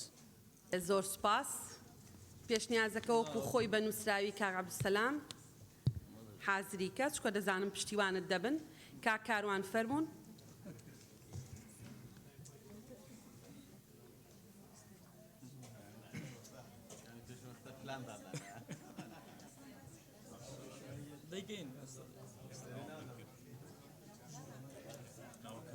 مایکەکەت بەڵێ فەرموون کاک کاروان. بەنای خوای گەورە و مهرەبان بەڕێز سەرۆکی پەرلەمان هەڵبەت من پێم وایە کە مادەی یەکەم وەکو خۆی بەو شێوەیە ڕەنگە کێشەمان بۆ دروست بکات بەو پێی کە ئێمە تەنها باس لەو خانوان دەکەین کە ئێستا لە سنووری شارەوانەکان زێدەڕۆیان لەسەر کراوە ئەگەرم مادەی وەکو خۆی بمێنێتەوە مادەی بڕگەی تری بۆ زیاد نەکەین ڕەنگە دووساری کێشەی ترمان بکات چونکە ئێمە لە زۆربەی ناوچەکانی کوردستان زێدەڕۆی لە سنووری شارەوانەکان کراوە بەڵام بەشێک لە زەویەکان نەکراون بە خانوو بۆ من پێشنیاز دەکەم لە مادەی یەکەم لە بڕگەی یەکەم بۆ دووەم بڕگەیەک تری بۆ زیاد بکرێت بەو شێوەی لێ بکرێت ئەگەر زەویەک بە هەمان ڕوبەری خەمڵەندرا و کەوتە نێوان دوو خانوو یان زیاتر پێویستە هەمان ڕێکاری بە خاوەنگرتنی بۆ بژیرێتە بەر کەلام یاسایە داهاتووە چونکە گەروانەکەین ڕەنگە دوو خانوو کرابێ لە نێوانیدا زەویەکەیە هەڵبەت دوای شارەوانی دووساری کێشەیەک دەبێتەوە کام زەویە چارەسەر ناکرێت بۆ وا پێشنیاز دەکەم کە ئەم بڕگەی بۆ ئیزافە بکرێت بۆی کە دووساریم کێشە نەبێت و داهاتوو. زۆر سپاس. بەڵێ زۆر سپاس. کاک سەروان فەرموون. بە ناوی خودای گەورە و میهرەبان بەڕێز سەرۆکی پەرلەمان من پێم خۆشە لە مادەی یەکەم خاڵێکی تر زیاد بکرێت دروست لەگەڵ سەکانی کاک عەبدولسەلامم بۆ ناوی پیرۆزی شەهیدان خانەوادەی سەربەرزی شەهیدان چونکە بەدیهێنەری پیرۆزی و سەروەریەکان ئەوان بوون و بەخوێنی ئەوان ئەو پەرلەمانە هەیە بۆیە لەگەڵ بەخشینی خانەوادەی کەسوکاری شەهیدان پێشمەرگە کە سمبول و بەدیهێنەری خەون و حەزەکانە و پارێزەری دەستکەوت و پیرۆزیەکانە وشەی پێشمەرگە کەس پیرۆزیە ئەویش ئیزافە بکرێت لەگەڵ پەککەوتەی سەنگەر ئەوانەی کە پەککەوتەی سەنگەرن چونکە هیچ کاتێک نابێ ئێمە ناوی و پیرۆزی و سەروەری پێشمەرگە لەبیر بکەین. بەڵێ زۆر سپاس. کاک فەیسەڵ فەرموون. بەڕێز سەرۆکی پەرلەمان من پشتگیری پێشنیازەکەی کاک کاروان دەکەم. بەڵێ زۆر سپاس. کاکتۆر محێدین فەرموون. زۆر سپاس سەرۆکی پەرلەمان من پرسیارێکم هەیە بۆ لێژنەی یاسایی یاخود لێژنەی هاوبەشەکە ئەوەیە کە بەشێک لەو زەویانە کەسانێک دەستی بەسەرداگرتووە فرۆشتی توانەوە کەواتە کەسی زیێدە ڕۆکار جارێک پارەی داوەتە و کەسی زەویەکەی لێکڕی و ئێستاش حکوومەتی جارێکتر پارەی لێوەردەگرێت ئایا چارەنووسی ئەو زەویانە چۆن دەبێت دووەمیان لە بڕگەی دووەمیان باسی شارەوانیەکان دەکات تا دەگاتە وشەی هەر دامەزراوەیەکی کەرتی گشتی ئەمە بەشێک لەو کەرتە گشتیانە بە تابەتی هەندێک موسساتی حکوومەتەنە حکوومەت چۆلی کردووە یاخود لە دوای ڕاپەڕین بەشێکی وێران بووە کەسانە گەستا نیشتەجێی ناوین دیزاینیان گۆڕیوە ئەم پێم وایە ئەو دامەزراوەیە گشتیانە بەدەربن لە تاپۆکردن بەسەر ئەو کەسانەی کە زێدەڕۆیان لەسەر ئەو دامەزراوە گشتیانی کردو. زۆر سپاس. بەڵێ زۆر سپاس.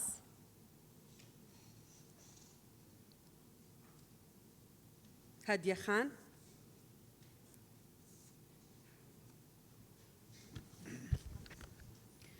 برای سەرۆکا پەرلەمانی پشتگیریە پێشنیارە کاک عەبدولسەلام و کاک سەروان دەکەم. هەردووک بەڵێ زۆر سوپاس. سەلما خان. بەڕێز سەرۆکی پەرلەمان پشتیوانی لە قسەکانی بەڕێز کاک کاروان هەروەها بەڕێزان کاک سەروان و کاک عەبدولسەلام دەکەم. بەڵێ سەوسەن خان. بەڕێز سەرۆکی پارلەمان من وەکو سەرۆکی کاروباری شەهیدان و قوربانیانی جینۆساید و زیندانیانی سیاسی پشتیوانی لە برای بەڕێزمان کاک سەروان و کاک عەبدولسەلام دەکەم لەگەڵ ئەوەدام کە بەڕاستی شەهیدان و پەککەوتەی سەنگەر و پێشمەرگە لەو ئیلتیزامە مادیە کە دەکەوێتە سەریان ببەخشرێن. زۆر سپاس. زۆر سپاس.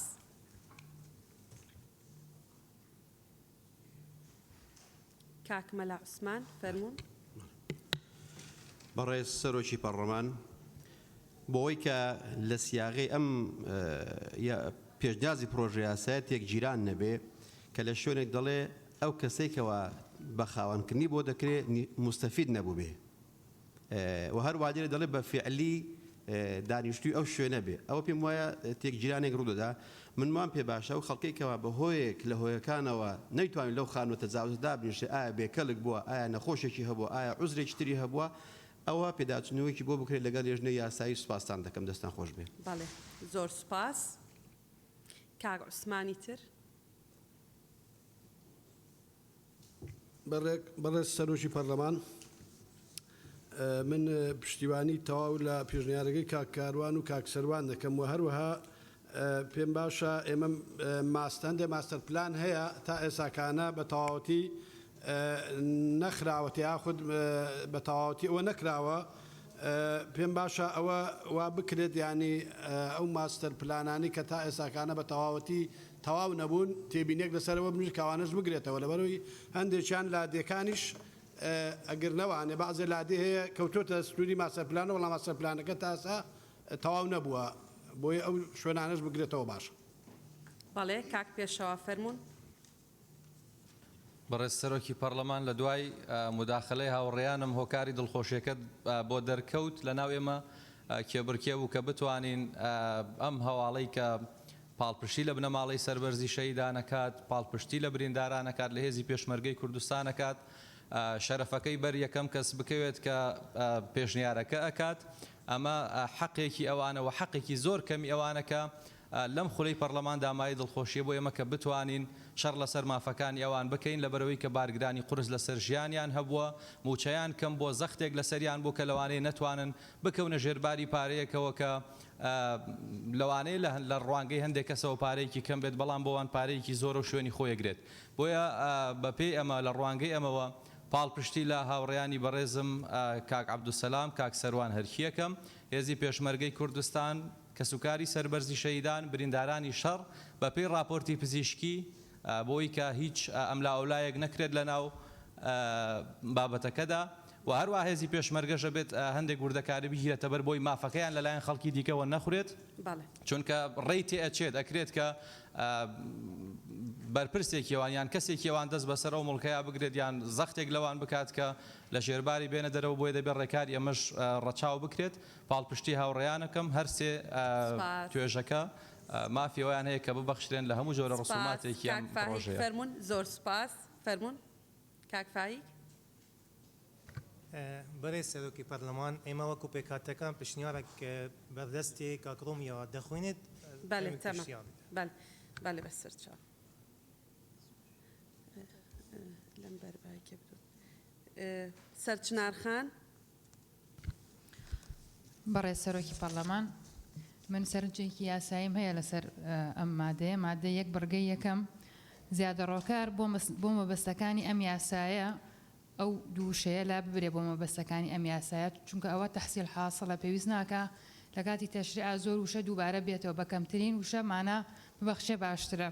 بریتە لەو کەسەی کە بە کردارەکی نیشتەجێ ئەو خانوبەرەیە وشەی خانوبەرە لە قانونا خۆمانزانین مادەی 62 بڕگەی یەک لە قانونی مەدەنی پێناسەی کردووە خانوبەرە بە معنای عقاریەت عقارات بەڵام خانوو بە معنای داریە. ئێمەش یعنی ئەم یاسایە بۆ خانووە نەک بۆ خانوبەرە چونکە خانوبەرە شاملترە معنای بڵین جگە لە خانوو مەناجمەگرێتەوە سوودەگرێتەوە جسوورەگرێتەوە ئەمانە لەبەرەوە ئەو وشەی خانوبەر عقاراتە بکرێ بە خانوو یعنی بەدارە کومادەی 62 بەرگەیەکی مەدەنی بۆ لیژنەی یاسایش ئەگەر وردەکاری تیا بکەن کە پێناسەی خانوبەرە و عقاری کردووە بەو شێوازە کە لەگەڵ ئەم یاسایان ناگونجێ بکرێ بە خانوو و هەر وشەیەکی خانوبەرە شاد بێیانین پێشنیاریەوە کەم لەم یاسایە بکرێتەوە بە خانواتە بەدار کە بە زیادەڕۆیی دروست کراوە وشەی دروست کراوە یعنی کێ دروستی کردووە یعنی تۆ حەقێکی پێ و کەسە کە دروستی کردووە مەبنی للمەجهولە یعنی دیار نییە کێ دروستی کردووە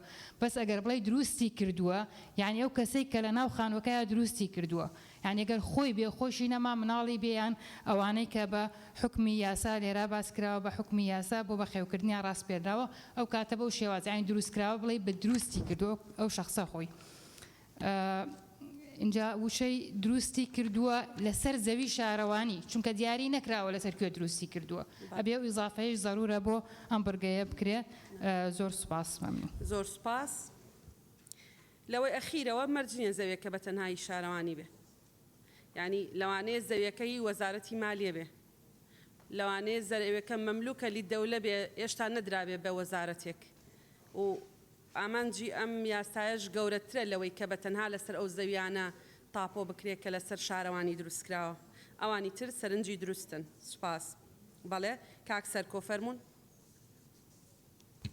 زۆر سپاس بەڕێز سەرۆکی پەرلەمان هەرچەندەم یاسایە بۆ خانوو زیادە ڕۆیی دانراوە بەڵام کە سەیری ناوەڕۆکەکەی دەکەیت نادادێکی گەورە بەرامبەر بە خەڵکی بێدەسەڵات و کەم دەرامەت کراوە ئەو هاوڵاتیانەی کە کێشەی نیشتەجێبوونیان هەبووە بە ناچاری خانوویان دروست کردووە بەڵام ڕوخێنراون تەنها یەک جار توانیوانە ئەو خانووە دروست بکەن ڕوخێنراوە بار هۆکارێک بێ جارێکی تر نیانتوانێت دروستی بکەنەوە بە تایبەت ئەو کەسانەی کە پێشمەرگە بوون ئەوانەی ئێمە لە جەبهەکان بوون زیاتر خەڵک هێزی پێشمەرگە و هێزە ناوخۆیەکان لە جەبهەکان بوون زیادە ڕۆیەکان لەو کاتان ئاکرا و پێشمەرگە تەنها جارێک ئەگەر سارەیەکی هەبووە ئەگەر پارەیەکی کەمی هەبووە لەو زیادە ڕۆیانە دروستی دەکرد و بێ ئەوەی هاوکاری بکرێت یا ڕێگەی پێ بدرێت ڕێگە دەدرا بە دراوسێکەکەی بە کەسێکی کە بەڵامی ئەوان دەڕوخێنرا بۆیە پێشنیاز دەکەم بۆ ئەوەی ئەو پێشمەرگانەوە خەڵکی کەم دەرامەت کە هیچ واستە و هیچ کەسێک نەبووە هاوکاریان کە وەکو خەڵکانی کە لە نێوان دوو خانووە زەویەک جێماوە و یا خانوەکەی ڕوخێنراوە بە تایبەتی ئەو کەسانی کە خانوەکانیان ڕوخێنراوە داواکارم لە مادەی کە ڕێکەوتی سیانزەی 2010 بە فەرمانی شارەوانی یان یەکە ئیدارەکان ڕوخێنراوە ئەو زەویانیان بۆ تاپۆ بکرێت چونکە پێشووتر کرا و ڕوخێنراوە بەڵام زەوی خانووی تەنیشتی نەڕوخێنراوە و ئێستا تێدا نیشتەجێ بن زۆر سوپاس بەڵێ گەیشت بەڵێ سوپاس پێشنیازەکە بەڕێزان کاک عەبدولسەلام کاک سەروان کاک سەرکۆ سەرچنارخان کاک هێویدار تۆ نەبووی ببوورە ئەم چوار بەڕێزەتان کاک کاروان هەر پێنجتان بە نووسین بۆی بگاتە لای بەڕێزان لە لیژنەکە و بتوانن ئەگەر سێ کەس پشتیوانی کردن بە ئاسانی بیکەنە ناو راپۆرتەکەوە کاک بەهمەن فەرموون بەڕێز سەرۆکی پەرلەمان سەرڕای پشتیوانیکردنم لە هەردوو برای بەڕێز کاک عەبدولسەلام و کاک سەروان بۆ پێشنیارەکانیان بەڵام من لێرە شتێکی تر دەڵێم ئێمە خەریکی یاسایەک دەردەکەین بۆ ئەو زەویانەی کە زیادەڕەوی لەسەر کراوە لە کاتێکدا لە من بە حکمیەوەی گەرمیانی و خەڵکی کەلارم و ئەو برادرانیش لە کەلارن دەزانن گەڕەکێک لە کەلار هەیە پێی دەوتێت گەڕەکی گۆران ئەم گەڕەکە کاتی خۆی لەبەر خاتری چالاکی پێشمەرگە ڕوخێنرا لەلایەن حزبی بەعسەوە و خەڵکەکەی غەدری لێکرا بەرە سەرۆکی پەرلەمان ئەمە لە دوای 92 حکوومەتی هەرێمی کوردستان دووسێ جار وعدی بۆ خەڵکەدا کە تەعویزیان کا بۆیان ئاوادان بکاتەوە لە کاتێکا کەوێتە مووقعێک کە تەجاوز نییە نێوان دوو گەڕەکی تری کەلارە ئەمانە تەعویز نەکران و بۆیانیش دروست نەکرایەوە چەند ساڵی ڕابردوو حکوومەتی هەرێمی کوردستان خەڵکەکەی ئازاد کرد بۆ خۆی بچی ئاوادانی کاتەوە ئەوەی توانیوێتی ئاوادانی کردەوە کردی بە خانوو ئەوەیشی نەیتوانیوە یان پێویستی پێی نەبووە لەو کاتەدا بەجێ هێشتووە نزیکەی 35 بۆ 40 پارچە زەوی ماوەتەوە لە نێوان ئەو خانوانە ئەمە مڵکی خەڵکەکە خۆیەتی جەنابی سەرۆکی پەرلەمان لە سەردەمی حکوومەتی بەعسەوە هەیبووە بەڵام شارەوانی کەلار هاتووە غەدرێکی لێ کردوونەوە ئەمانەی کردو بە ناوی شارەوانیەوە وابزانم هاتنە لای جەنابەت هاتنە لای منیش وەکو نوێنەری گەرمیان و هاتنە لای لیژنەی تایبەتمەندیش چوونە وەزارەتی شارەوانیش ئەم قەزیە تا ئێستا حەل نەکراوە ئەو خەڵکش لە چاوەڕوانی و خەڵکی فەقیرن و کاتی خۆی حکوومەتی عێراقی غەدری لێ کردوون ناکری حکوومەتی هەرێمیش غەدریان لێ بکاتەوە ئەگەر لەم یاسایە جێگەی بێتەوە داواکارم لە لیژنەی تایبەتمەند کە بە خاڵێک جێگەی بکەنەوە چونکە هەستەکەم لە هەندێک شاری تریش ئەمە کراوە بۆ ئەوەی هەمویان مستەفید بن یا ئەوەیە سەرۆکایەتی پەرلەمان بەڕەسمی داوا لە وەزیری شارەوانی کە بە بڕیارێک ئەو زەویانە بۆ خاوەنەکانیان بگەڕێتەوە چونکە بەڕاستی ئێمە غەدرەکەیان دووقاتەکەین و لە جیاتیەوەی تەعویزیان بکەین کە لە سەردەمی بەعس خانوویان ڕووخاوە هاتوین زەویەکانیشیان داگیرەکەین زۆر سپاس زۆر سپاس سەبارەت بەو پێشنیازەی کاک بەهمەندەیکا ئێمە نوێنەرەکانیانمان بینی و نوێنەرەکانیانمان نات بۆ لیژنەی شارەوانی و تەنانەت بۆ فراکسیۆنەکانیش بەڕاستی ئەو دۆخەی ئەوان دۆخێکی زۆر زۆر تایبەتە لە لیژنە تایبەتمەندەکانیش قسەی لەبارەوە کرا دۆخەکە ئەوەیە کە ئەو گەڕەکە کاتی خۆی لەبەر چالاکی پێشمەرگە ڕوخێنراوە ئەوانەی کە توانیویانە خانوەکانیان دروست بکەنەوە دەسەڵاتدار بوون پارەدار بوون خانوەکانیان دروست کردوێتەوە ئەوانی تر نەیانتوانیوە خەریتەیەکیان بۆ ئێمە هێنابوو بۆ نمونە لە مقاتعەیەکی 150 ماڵی 6 ماڵ نەیتوانیوە خانۆکەی دروست بکاتەوە ئەوانەی کە دروستیان کردوێتەوە 146ەکە بە نمونە بە بڕیارێکی ئەنجومەنی وەزیران مەتری بە 3500 دینار دەتوانن خانوەکانیان ئێستا تاپۆ بکەن و بەشێکیان تاپۆیان کردووە ئەوانەی کە نەیانتوانوە خانوە ڕوخێنراوەکەیان لەبەر چالاکیەکانی پێشمەرگە دروست بکەنەوە ئێستا بە قانون ڕێگەیان پێ نادرێت چکە تەجاوزە شارەوانی کەلار و هەر شارەوانیەکی تر پابەندی یاسایە بۆیە ڕێگە نادا بەوەی تەجاوز بکرێ بەڵام ئەم دۆخەی ئەمان و شێوازی ئەم دۆخەی ئەمان لە هەر شارێک هەبێ داواکارم لە لیژنە تایبەتمەندەکان ئەمە بە نەزەری اعتیبار وەرگرن پێشنیازەکەت پێشنیازێکی ڕەنگە زۆر لە ڕووی یاساییەوە جەدەلی لەسەر بێ بەڵام خودی ئێمە ئەم پێشنیازە یاساکە کە هێناومانە تەعاملکردنە لەگەڵ ئەمری واقع لەگەڵ دۆخێک کە وجودی هەیە و ئەوەش دۆخێکە کە وجودی هەیە و ئێمە مولزەمین بە چارەسەرکردنی لە پەرلەمانی کوردستان و دامەزراوە فەرمیەکانی حکوومەتی هەرێمی کوردستان خەدیجە خان فەرموون بەڕێز سەرۆکی پارلمان لە ڕاستیدا هەمومان دەزانین کە ئەو دەستکەوتنەی کە ئەمە هەمانە ئێستا هەموو بەرهەمی خوێنی شەهیدانە و خوێنی شەهیدیش بە هیچ شتێک قەرەبوو ناکرێتەوە بوویە پێم وایە منیش کە وەکو کچە شەهیدێک ئەوەی ئێستا بەخشینی خانەوادەی سەربەرزی شەهیدان و پێشمەرگە قارەمانەکان و هەروەها برینداری سەنگەر لا التزاماتی مادی بەپێی ئەم یاسایە کەمترین شتە کە دەتوانین بویان بکەین بویە بە ئەرکی خۆ مەزانم کە منیش پشگیری لە بەڕێزان هاوکارانم بکەم کاک عەبدوسەلام و هەروە کاک ساروان و هەروە پشگیری لە بەڕێز کاک بەهمەنیش دەکەم زۆر سپاس کاک ڕۆمیۆ فەرموون زۆر سپاس بەڕێز سەرۆکی پەرلەمان من بە ناوی هەرسێ فراکسیۆنی کەلدووە شووریەکان و فراکسیۆنی ئەرمان ئەم قسانەکەم ئێمە پێشنیارێک و چەند تێبینیەکمان هەیە لەسەر ئەو یاسایە بۆ ئەوەی بتوانین لە کۆتایی یاساکە هەمووی وەکو خۆی بەڕێز کاک ڕۆمیۆ ئەگەر پەیوەندی بە مادەی یەکە ئێستا بیڵێ ئەگەر پەیوەندی بە کۆی یاساکەیە لە ئەحکامی خیتامی بیڵێ باشترە پێشنیاری تێدا بۆ زیادکردن ئەتەوێت لە مادەی یەک زیاد بکرێ لە ناو مادەی یەک فەرموون نا مادەیەکی سربەخۆ بکرێت دەلێی گەڕێمادەم بۆ ئەو کاتە دەرفەتت دەدەم ئەمانەی فەرموون سەرجەم ئەندامانی پێکاتەکان لەوانەیە تەنها بۆ پشتگیری بێ قسەیان نەبێت تەنها پشتگیری بەڵێ فەرموون بەڵێ ئێمە داوای زیادکردنی مادەیەک بە دوو بڕگەوە دەکەین بۆ ئەم یاسایە بەم شێوەیە خوارەوە یەکەم بەناوکردن یاخود تاپۆکردن یاخود بەخاوانکردنی ئەو زێدەڕۆیانە نەبێتە هۆی گۆڕینی دیموگرافی ناوچەکانی پێکاتە نەتەوەیی و ئاینەکانی کوردستان دوام ئیستیسناکردنی بەخاوانکردنی زێدەڕۆیەکان بۆ ئەو ناوچانەی کە خصوصیەتی نەتەوەیی و ئاینی تایبەتی خۆیان هەیە چونکە ئێمە پێمان وایە ئەگەر ئەم یاسای بەو شێوەیە کە ئێستا هاتووە بە هەموو مادە و بڕگەکانی جێبەجێ بکرێت و بکەوێتە واری کارکردنەوە زوڵمێکی زۆر لە هەندێک لە پێکاتە ئاینی و نەتۆیەکان دەکات چونکی بەشێکی زۆری زێدەڕۆیەکان لە پێش ئەو بەروارەی کە دیاری کراوە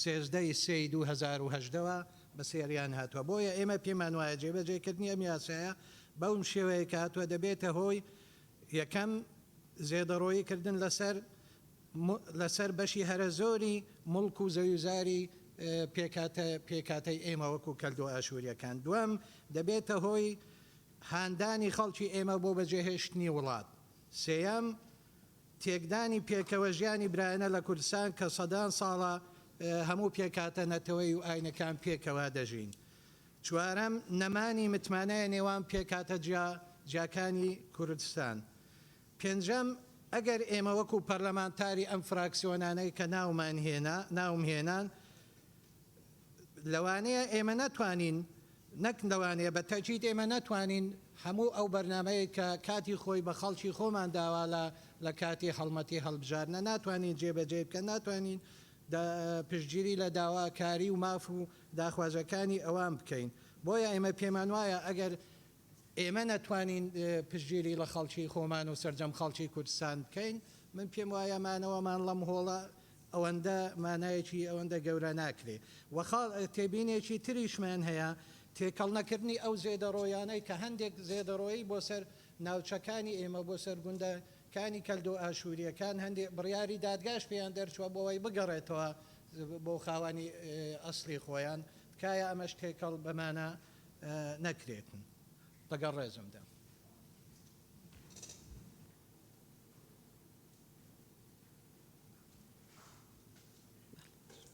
بەڵێ زۆر سپاس کاک بەڵێن فەرمونون.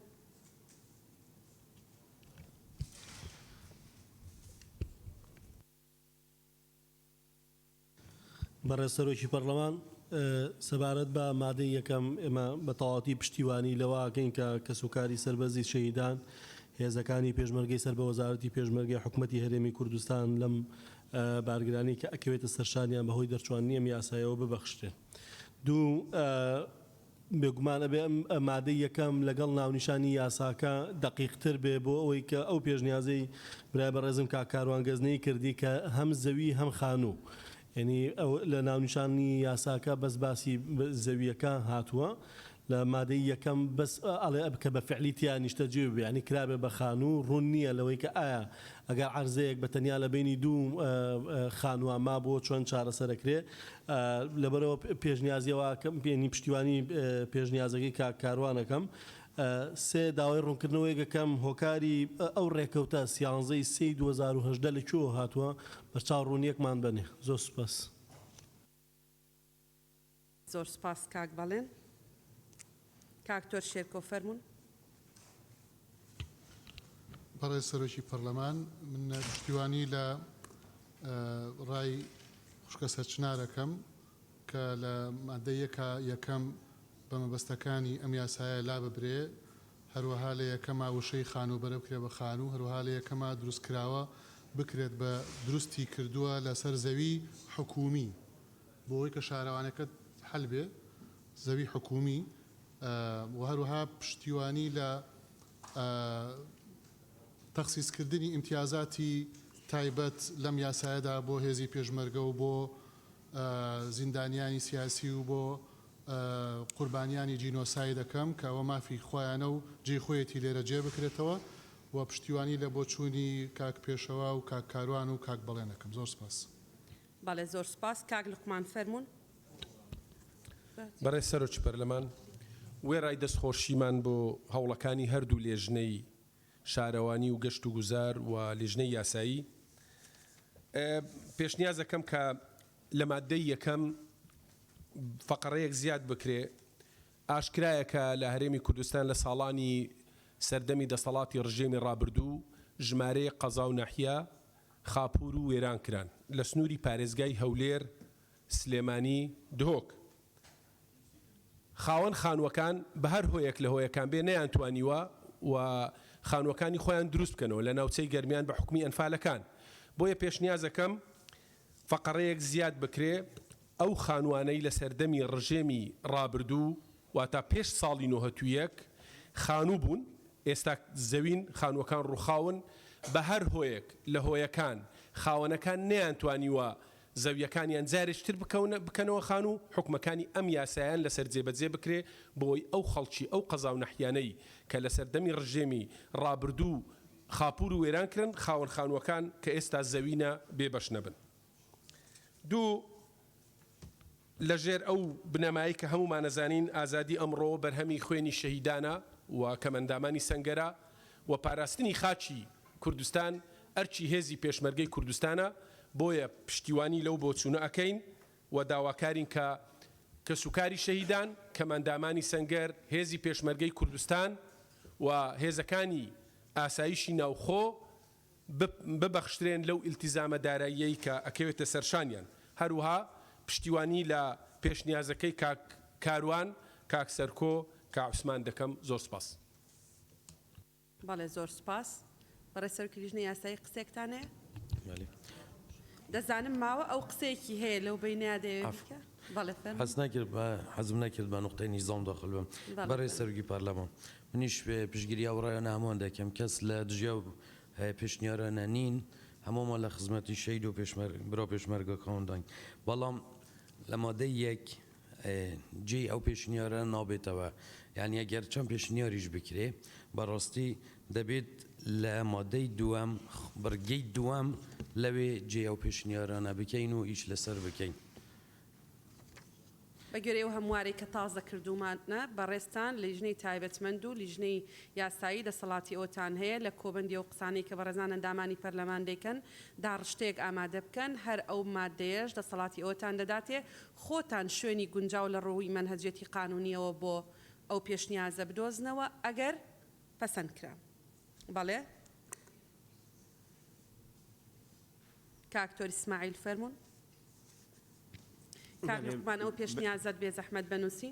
بله بەرێز سەرۆکە پەرلەمانی ئەس پشتەوانی و پشتگیریە دکتۆر شێر کوتکەم و خوشکا سەرچنار ئیضافەتەن نقطەی دووەم ئەڵێت لەسەر مولکی دەولەت یان هەر دامەزراوێکی کەرتی گشتی یان شارەوانی لێرە حەز دەکەم ئیضافەک ببێت جگا لە وەقف ئێستا عردی وەقف هەیە لە زۆر شارەکان تەجاوز لەسەر کردووە قانونن نابێت وەقف تەجاوز لەسەر بکرێتن چونکە وەقف مولکی حەبسە لله إلى يوم القيامة بجا ئەمە ئەو ئیستیثناء بێتە کردن.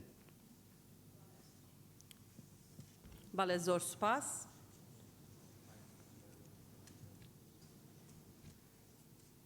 دکتۆر سەباح فەرموون. بەڕێز سەرۆکی پەرلەمان من پشتگیری لە پێشنیاری کاک عەبدولسەلام و کاک سەروان دەکەم. زۆر سوپاس قسەکانم کرا. بەڵێ بەڕێز کاک شوان فەرموون. سپاس بەڕێز سەرۆکی پەرلەمان منیش پشتگیری هەواڵانم کاک عەبدولسەلام و کاک سەروان دەکەم قسەکانیشم کرا. سپاس. بەڵێ زۆر سپاس. لەنجە خان فەرموون. بەڕێز سەرۆکی پەرلەمان سەرەتا وەک واجب و وەفایەک بۆ کەس و کار و وارسی سەربەرزی شەهیدان پێشمەرگە قارەمانەکانمان و کەم ئەندامانی سەنگەر پشتگیری لە پێشنیاری هەردوو بەڕێزان کاک عەبدولسەلام و کاک سەروان دەکەم. هەروەها لەبەر ئەوەی ئەو یاسایە لە بەرژەوەندی ئەو کەسانە پێشنیار کراوە کە بەهۆی کەم دەرامەتی و بەناچاری لەسەر زەویەکی زێدەڕۆ خانوویان دروست کردیە بۆیە زۆر گرینگە ئێمە تەرکیز بکەینە سەر ئەوانەی کەوا کەم دەرامەت و بەناچاری لەسەر زێدەڕۆیی ئەو خانوانیان دروست کردیە لە مادەی یەک بڕگەی یەکەم لە بەشی ئەخیر کە دەڵێ بە حوکمی یاسا بۆ بەخێوکردنیان ڕاستپێردراوە بە مەرجێ لە سەرەتای زێدەڕۆیەکە تا جێبەجێکردنی ئەم یاسایە لە خانووەکە دانیشتە جێبن پێشنیار دەکەم ئەو پارچەیە زیاد بکرێ چونکە ئەمە مەبەستمان خەڵکە کەم دەرامەتەکەیە. هەروەها پشتگیری لە بەڕێز کاک بەهمەن دەکەم لە پێشنیارەکەی. بەڵێ زۆر سپاس. بەڵێ زۆر سپاس. کاک جینان فەرمونون. لەنجەخان بەڵێ. بەرێ سەرۆکی پەرلەمان من پشتگیری لە قسەکانی کاک ڕۆمیۆی دەکەم لەم یاسایە نەبیتە هۆی ئەوە ناوچەکانی ئێمە ببیتە تەبیغی دموغرافی و نەبیتە هۆی ئەوەی کە گەلی ئێمە کۆچ بکەن بۆ دەرەوەی دوڵات و هەروەها دەواش هەیە لە هەرگشت فراکسیۆرەکانی بەرێزی پەرلەمانی کوردستان پشتگیری لە داواکاری ئێمەی بکەن بۆ پاراستنی ئەو پێکەوە ژیانەی کە سەتان ساڵ ئەمە پێکەوە دەژین پێویستە ئێمە هەمومان بۆ وەزعی ئێستا یەک بگرین یەک رێز بین بۆ پاراستنی مافەکانی هەمومان. زۆر سپاس. زۆر سپاس. کاک تۆڕێبوار فەرمونون. وەڕێ سەرۆکی پەرلەمان وێڕای ئەوەی کە ئێمە زوو دەستمان بەرز کردەوە بۆی کە هەوڵ دەین وەڵا ڕاستەکە زەردەخەنەیەک بخەینە سەر لێوی سێ شەریحەی گرنگ کە سوکار و وارسی شەهیدان، هێزی مێرخاسان و عەگیدانی کوردستان کە هێزی پێشمەرگەیە، هەروەها هێزی یا شەهیدانی زیندوو کە پەکەتوانی سەنگەرن. بەڵام لەگەڵەوەشدا لەبەرەوەی ئێمەمانان یان هەڤاڵانمان لە فراکسیۆنی زەرد ئەم پێشنیانەیە خستە ڕوو وەکو وایە کە ئێمە خزمانە ڕوو وەنوێ ڕای ئەوەی کە من پشتگیری لە پێشنیاری هەردوو برای بەڕۆزم کاک سەروان و کاک عەبدولسەلامەکەم لەگەڵەوەشدا جەخت دەکەمەوە کە هیواخوازین و هەموو نوێنەرانی گەلی کوردستان کە هەوڵ دەین ئەم پێشنیارانە جێی بۆ بکەینەوە و پەسەندیکەین بۆی کە بتوانین بەلانی کەم ئەو زەردەخەنەیە دروستکەین لەسەر لێوی ئەم سێ شەریحە گرنگە. لەگەڵەوەشدا پشتیوانی و پشتگیری پێشنیاری کاکاروانەکەم هەروەها کاک ڕۆمیۆەکەم ئەمانیش پشتنیاری لە جێخۆین هیوادارن کە جێیان بۆ بکرێتەوە. زۆر سپاس. زۆر سپاس. بەڕاستی وایە جەنابەت چوارەم ناوبووی بەڵام نازەمەها لەو تێکەڵبوون و ئەوانەیە ئەمێ دانەیە لێ بێ و دانەیە لێ بێ بەڕاستی دقەتی تایە و ئیش لە پەرلەمانی کوردستان ئیشی بە کۆمەڵە کاتی هاوڕێیەکت قسە دەکا کە بە دڵتا وەکو ئەو وایە ڕێک تۆ قسەت کرد بێ و هیچ جیاوازێکی نییە. بەڵێ کاک زانا فەرمونون.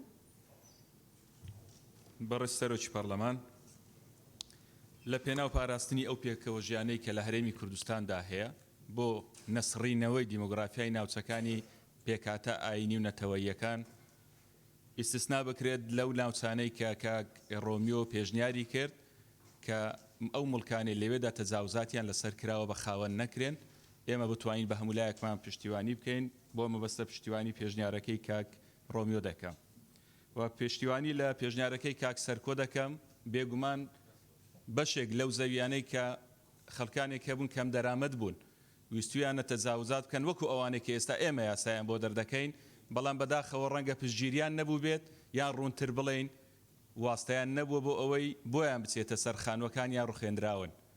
بۆیە پێشنیار دەکەم کە ئەو پێشنیارەی کاک سەرکۆ لە جێی خۆیدا جێگای بۆ بکرێتەوە و پشتگیری لە پێشنیارەکەی کاک عەبدولسەلام و کاک سەروان دەکەم کە خانەوادەی سەربەرزی شەهیدان و ئەمفالکراوان و هێزەکانی پێشمەرگە و پەکەوتەی سەنگەر ببەخشرێن لەو ڕسوماتە مالی کە دەکەوێتە سەریان و پشتیوانی لە پێشنیارەکەی کاک بەهمەن دەکەم بۆ سنوورێکی دیاریکرا و لە جێگای خۆیەتی لەم پێشنیازی یاسایەدا جێگای بۆ بکەینەوە و پشتیوانی لە بەڕگەیەکی پێشنیارەکەی سەرچنارخان دەکەم کە وشەی خانوبەرە بگۆڕدرێت بۆ خانوو ئەمە لە ڕووی زمانەوانیەوە لە جێگای خۆیەتی. زۆر سپاس.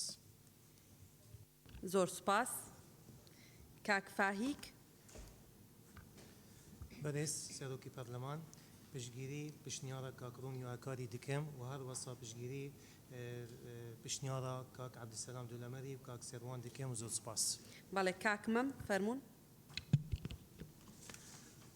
بەڕێز سەرۆکی پەرلەمان من پێشنیازم هەیە بۆ هاوڕێیان وێڕای دەستخۆشیم لە هاوڕێیان لە لیژنەی یاسایی و لیژنەی شارەوانی پێشنیازەکەم مادەی یەکەم هەندێک چەم کتەمان لە ناوم یاسایە بەکارهێنراون هەندێک دەستەواژە و زاراوە پێویستەکە لە مادەی یەکەما جێگەیان بۆ بکرێتەوە بناسێنرێن بۆ نمونە چەمکەکانی زیادە ڕۆکار بەکارهێنراوە لە ناسێنراوە بەڵام تێبینیمە دواتە سیاقەکەی ئاماژەی پێکەم زیادە ڕۆکار کە هاتووە پێویست دەکات لە بڕگەی دووەم و سێم و چوارەم و پێنجەم ئەمانش ئیزافە بکرێن زیادە ڕۆ بەکار بهێنرێت پێناسە بکرێت زیادە ڕۆ چێیە ئەوەی متەجاوز و خاوەنداریەتی پێویستە کات بناسیێنرێت و لیژنە بناسیێنرێ و لیژنەی کە لەلایەن سەرۆکی وحدەی ئیداری و پارێزگا لە مادەی دواترە سیاقەکە ئێستا لە بەردەستی منایە و داواکار بناسیێنرێ ئەوەی کە یادداشتێک پێشکەشەکە دواتر بۆیە واتە ئەم چەند کوزاراوی پێویستە کات لە مادەی یەکەما جێگەی بکرێتەوە یەک دوو و زێدە ڕۆکار کە بەرگەی یەکەمە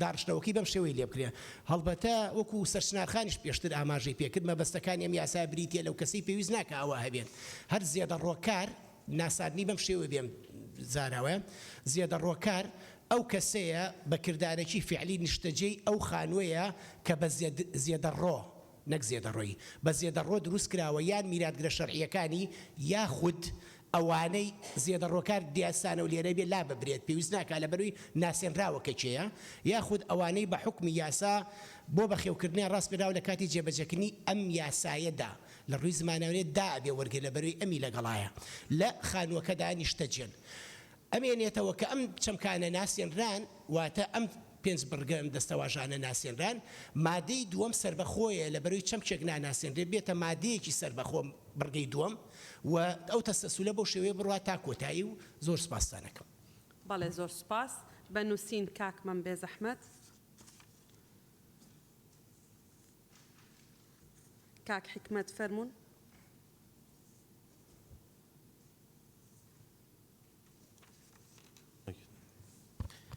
بەرێ سەرۆکە پەرلەمانی ڕاستیا بڕۆکە بەحسێکی وەسەڵ پەرلەمانی هاتەکردن ئەم هەمی پێ سەربەرزن دەستخۆشی لە هەواڵات کەم هەواڵت مە کاک سەروان و کاک عەبدولسەلام پشتگیریاوانات کەم هەروەها پشتگیریا کاک سەرکۆژیت کەم حەقیقەت شتێکی گەلێکی جان ئەوێژی بەحس کرد و پشتگیریا کاک بەهمەند کەم حەقیقەت زاخۆژی هەمان شێوەمەیە هەی تقریبا 12-13 حالت مەیت هەیە و خانیت پێشمەرگات وەختە خۆدا سەردەمی شۆڕەشە گوڵانێ هاتینە ڕوخاندن و هەتانی کەچ بۆ نەهاتیەکردن و زۆر سوپاس سپاس بەڵێ کاک شەمۆڵ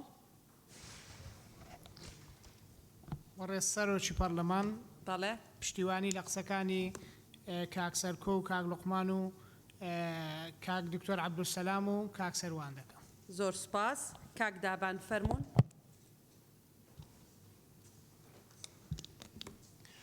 بەڕێز سەرۆکی پەرلەمان ئەبوو ئەم یاسایە شاملتر بووە ینی زۆر فراوانتر بووە چکە ئەمە جزئێکی بچووکی تەجاوزات چارەسەرەکات چکە لە هەمان کاتا داگیرکاری لەسەر مڵکی تەواوی وەزارەتەکانی تر هەیە نەک عەرزە مڵکەکان هەیە و زیادەڕەوی لە ناو سنووری شارەوانی لە شوێنی بازرگانی و لەو مەساحەیە کە دیاری کراوە لە 200 مەتر لەوەشا هەیە و هەروەها زیادەڕەوی لە دەرەوەی سنووری شارەوانی شەیە لە زۆر شوێنی گەشتیاری ئەوانە یانی یەکێک لە تێبینیەکانە بووە ئەمە یاسایەکی شامل بووە وە گشتگیر وایە چکە بۆ هەر یەکێک لەمانە ناکرێت بۆ نمونە یاسایەکی تایبەتی بۆ دەرکەی تێبینیەکم لەسەر مادەی یەک خاڵی دووەم هەیە ئەو بەروارێکی دیاری کردووە 13/2018 پێش ئەو بەروارە ئەمانە تاپۆکرێن بۆ نمونە مافی خاوەن بەڵام لەوێ دیاری نەکراوە لە دوای ئەم بەروارە چی چونکە ئەگەر دیاری نەکرێت لەوێ بۆ نمونە چۆنەڵی معالەجەیەکی ئەوەش نەکرێت کە لە دوای ئەوە دروستەکرێ دەرگا کاتەوە بەڕووی تەجاوزی زیاتر بە تایبەتی ئەم یاسایە کاتیە بۆ ماوەی 3 ساڵە ڕەنگە کەسێک عەرزەیەکی هەبێ یا بیوێ عەرزەیەک داگیر کایتر هین بەوە خۆشکات دڵ بەوە خۆشکات دیسانەوە جارێکی تر دوای ئەم 3 ساڵە بینای تیا دروستکە خانووی تیا دروستکە بۆ ئەوەی لە دوای جارێکی تر پەرلەمانی کوردستان بڕیارێکی لەم شێوە دەرکایان یاسایەکی لەم شێوەی بۆ دەرکا بۆیە پێویستە لە دوای 13/2018 ڕوون بکرێتەوە ئەوەی کە تەجاوزەکە ئەوەی جارێک یعنی ڕێگریەکی بۆ دابندێ بۆ ئەوەی ڕێ بگرێ لەوەی کە تەجاوزین بکە و تەواو پشتگیری هی نەکەین تەواو پشتگیری ئەو ڕایشەکەین کە بۆ کەسوکاری شەیدان و ئەنفاکراوان و پێشمەرگەکان ئەمانە ببەخشرێن نەک تەنیا لەم یاسایە چکە ئەمە شتێکی زۆر زۆر بچووکە داوا ئەکەم لە هەموو ئەو یاسایانی کە هێتە پەرلەمانی کوردستان و ڕەهەندی داراییان هەیە ئەم سێفیئەیە هەم کەسوکاری ئەنفال و پێشمەرگە و شەیدان ببەخشێن لەو یاسایانێک کە ڕەهەندی داراییان هەیە سوپاس بۆ تۆ سپاس بەڵێ فەرموون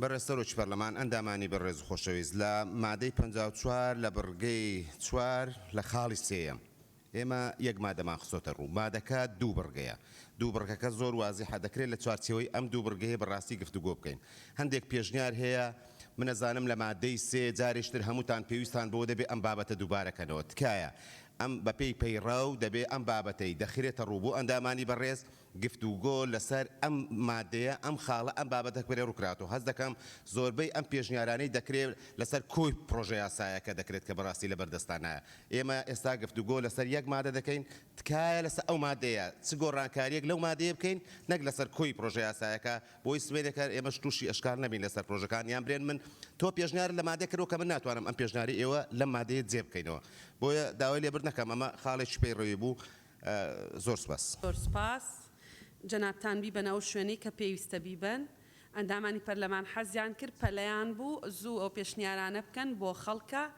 ئەم پەرلەمانە ئەوە ئێمە لە 6:11 نزیکە بینەوە ئەگەر بتوانین ئەم یاسایە لە کاتێکی نزیکا پەسەند بکەین نەتوانین بەتەنها یەک یاسا کە لە ڕووی ژمارەوە یەک یاسایە بەڵام زیاتر لە 200,000 بۆ 300,000 خێزان دڵخۆش بکەین لەبەرەوە هەمومان دەبێت دڵمان گەورە بێ و دادەنیشین 8 ساعات مناقەشە دەکەین جەنابیشت زۆر دڵت گەورەیە جەنابتان ئەتوانن بە گوێرەی پەیڕە و دەسەڵاتتان هەیە بیبەنە ئەو شوێنەی کە دەبێ بیبن بەڵێ فەرمون کاک موسلیم بەڕێز سەرۆکی پەرلەمان منیش بەڕە چاوکردنی ڕنج و خەبات و قوربانیدانی شەهیدان و هێزی پێشمەرگەی کوردستان و پەکەوتەکانی سەنگەر داوا دەکەمە ویلتیزامە مادیێلا ببرێت لەسەر خانەوادە و کەسوکاری شەهیدان و ببەخشرێن وەکو وەفایەک و کەمترین خزمەتێک کە لەم خولەی پەرلەمانی کوردستان وەکو شانازیەک ئێمە ئەنجامی بدەین و سەبارەت بە مادەی دووەمیش من بەڕاستی چەند تێبینیەکم هەبوو لەسەر چەند چەمک و زاراوەیەک بۆی کە کات نەگرم و دووبارەی نەکەمەوە بۆیە هاوڕا پشتگیری لە قسەکانی سەرچنارخانەکەم لەگەڵ برایانی بەڕێزم کاک ڕۆمیۆ کاک لوقمان و کاک عەبدولسەلام دەستان خۆش زۆر سپاس کاکیمدات بەڕێز سەرۆکی پەرلەمان منیش پشتیوانی لە زۆر بەڕێزان کاک عەبدولسەلام و کاک سێروان دەکەم و لە ئاینی کاتدا بۆ پێکەوە ژیانی ئاشتیانە پشتیوانی لە بەڕێز کاک ڕۆمیۆ دەکەم و تێبینیەکانی بەرچاو بکرێتن ئینشاءڵڵا بەڕێز کاک ڕۆمیۆ لەبەرەوەی وابزانم لە سێ کەس تێپەڕی جەنابیشتان دەبێ ئەو پێشنیازەی کردوتانە بە نووسراو بیدەنە لیژنەی یاسایی و داوای ئیستیسناکردنی ئەو ناوچانە بکەن کە دەتانەوێ لە حکومەکانی ئەم یاسایە کاک نزار ئاخر کەسە وابزانم بەڵێ بەڕێز سەرۆکی پەرلەمان بە دڵنیاییەوە ئێمە پشتگیری لە راپۆرتی خۆمان دەکەین وەک لێژنەی شارەوانی و گەشت و گوزار لەگەڵ لێژنەی یاسایی بەڵام ئەوەی تێبینی بوو ئێمە لە کۆبوونەوەی لێژنەی هاوبەشیش پێشنیاری ئەو خاڵەمان کرد کە برای بەڕێز کاک عەبدولسەلام و کاک سەروان باسییان کرد بۆیە من پێم باشە وشەیەک زیاد بکەین وشەی بنەماڵەی ئەنفالەکان من لە سنووری شاری هەریرم بە چاوی خۆم بینیومەکە لە ساڵانی هەشتایەکان ئەنفال دەستی پێکرد ئەو حکومانەی یەک لە دوایەکی حکوومەتی عێراق کە پرۆسی ئەنفالی دەست پێکرد گوندەکانی وێرانکردن ئەو خەڵکەی کە هاتە ئۆردگا زۆرە ملێکان هەریر بەنمونە دێنمەوە لە ساڵی 1922 هەریر نەحیەیە تاکو ئێستا ئەو خانوەی بنەماڵی ئەنفالەکانی تێدانە تاپۆ نییە لە سەریان بۆیە پێشنیار دەکەم ناوی ئەنفالیش بخرێتە ناو ئەو ئۆردیگا زۆرە ملیانەی کە کاتی خۆی ڕژێمی بەعس بە زۆرە ملێ خەڵکی لێداناوە ئەوانیش بخرێنە ناو ئەم خاڵە و سوپاس بۆ پشتگیری برادرانیش دەکەم زۆر سپاس کاکدابانیش وایوت بوو ئەوە دەبێتە دوو بەڵام کە تعریفی شەهیدان کراوە لە یاسای ئیمتیازاتی شەهیدان ئەگەر نەشمان توانی سێ یعنی بە ناوی ئەوەی کە سێ پێشنیارە بیکەینە ناو راپۆرتەکە دەتوانین بگەڕینەوە بۆ تعریفی شەهید لە ناو ئەو یاسایە و حقوق و ئیمتیازاتی شەهیدان بەڕێزان قسەتان هەیە ئاشناخە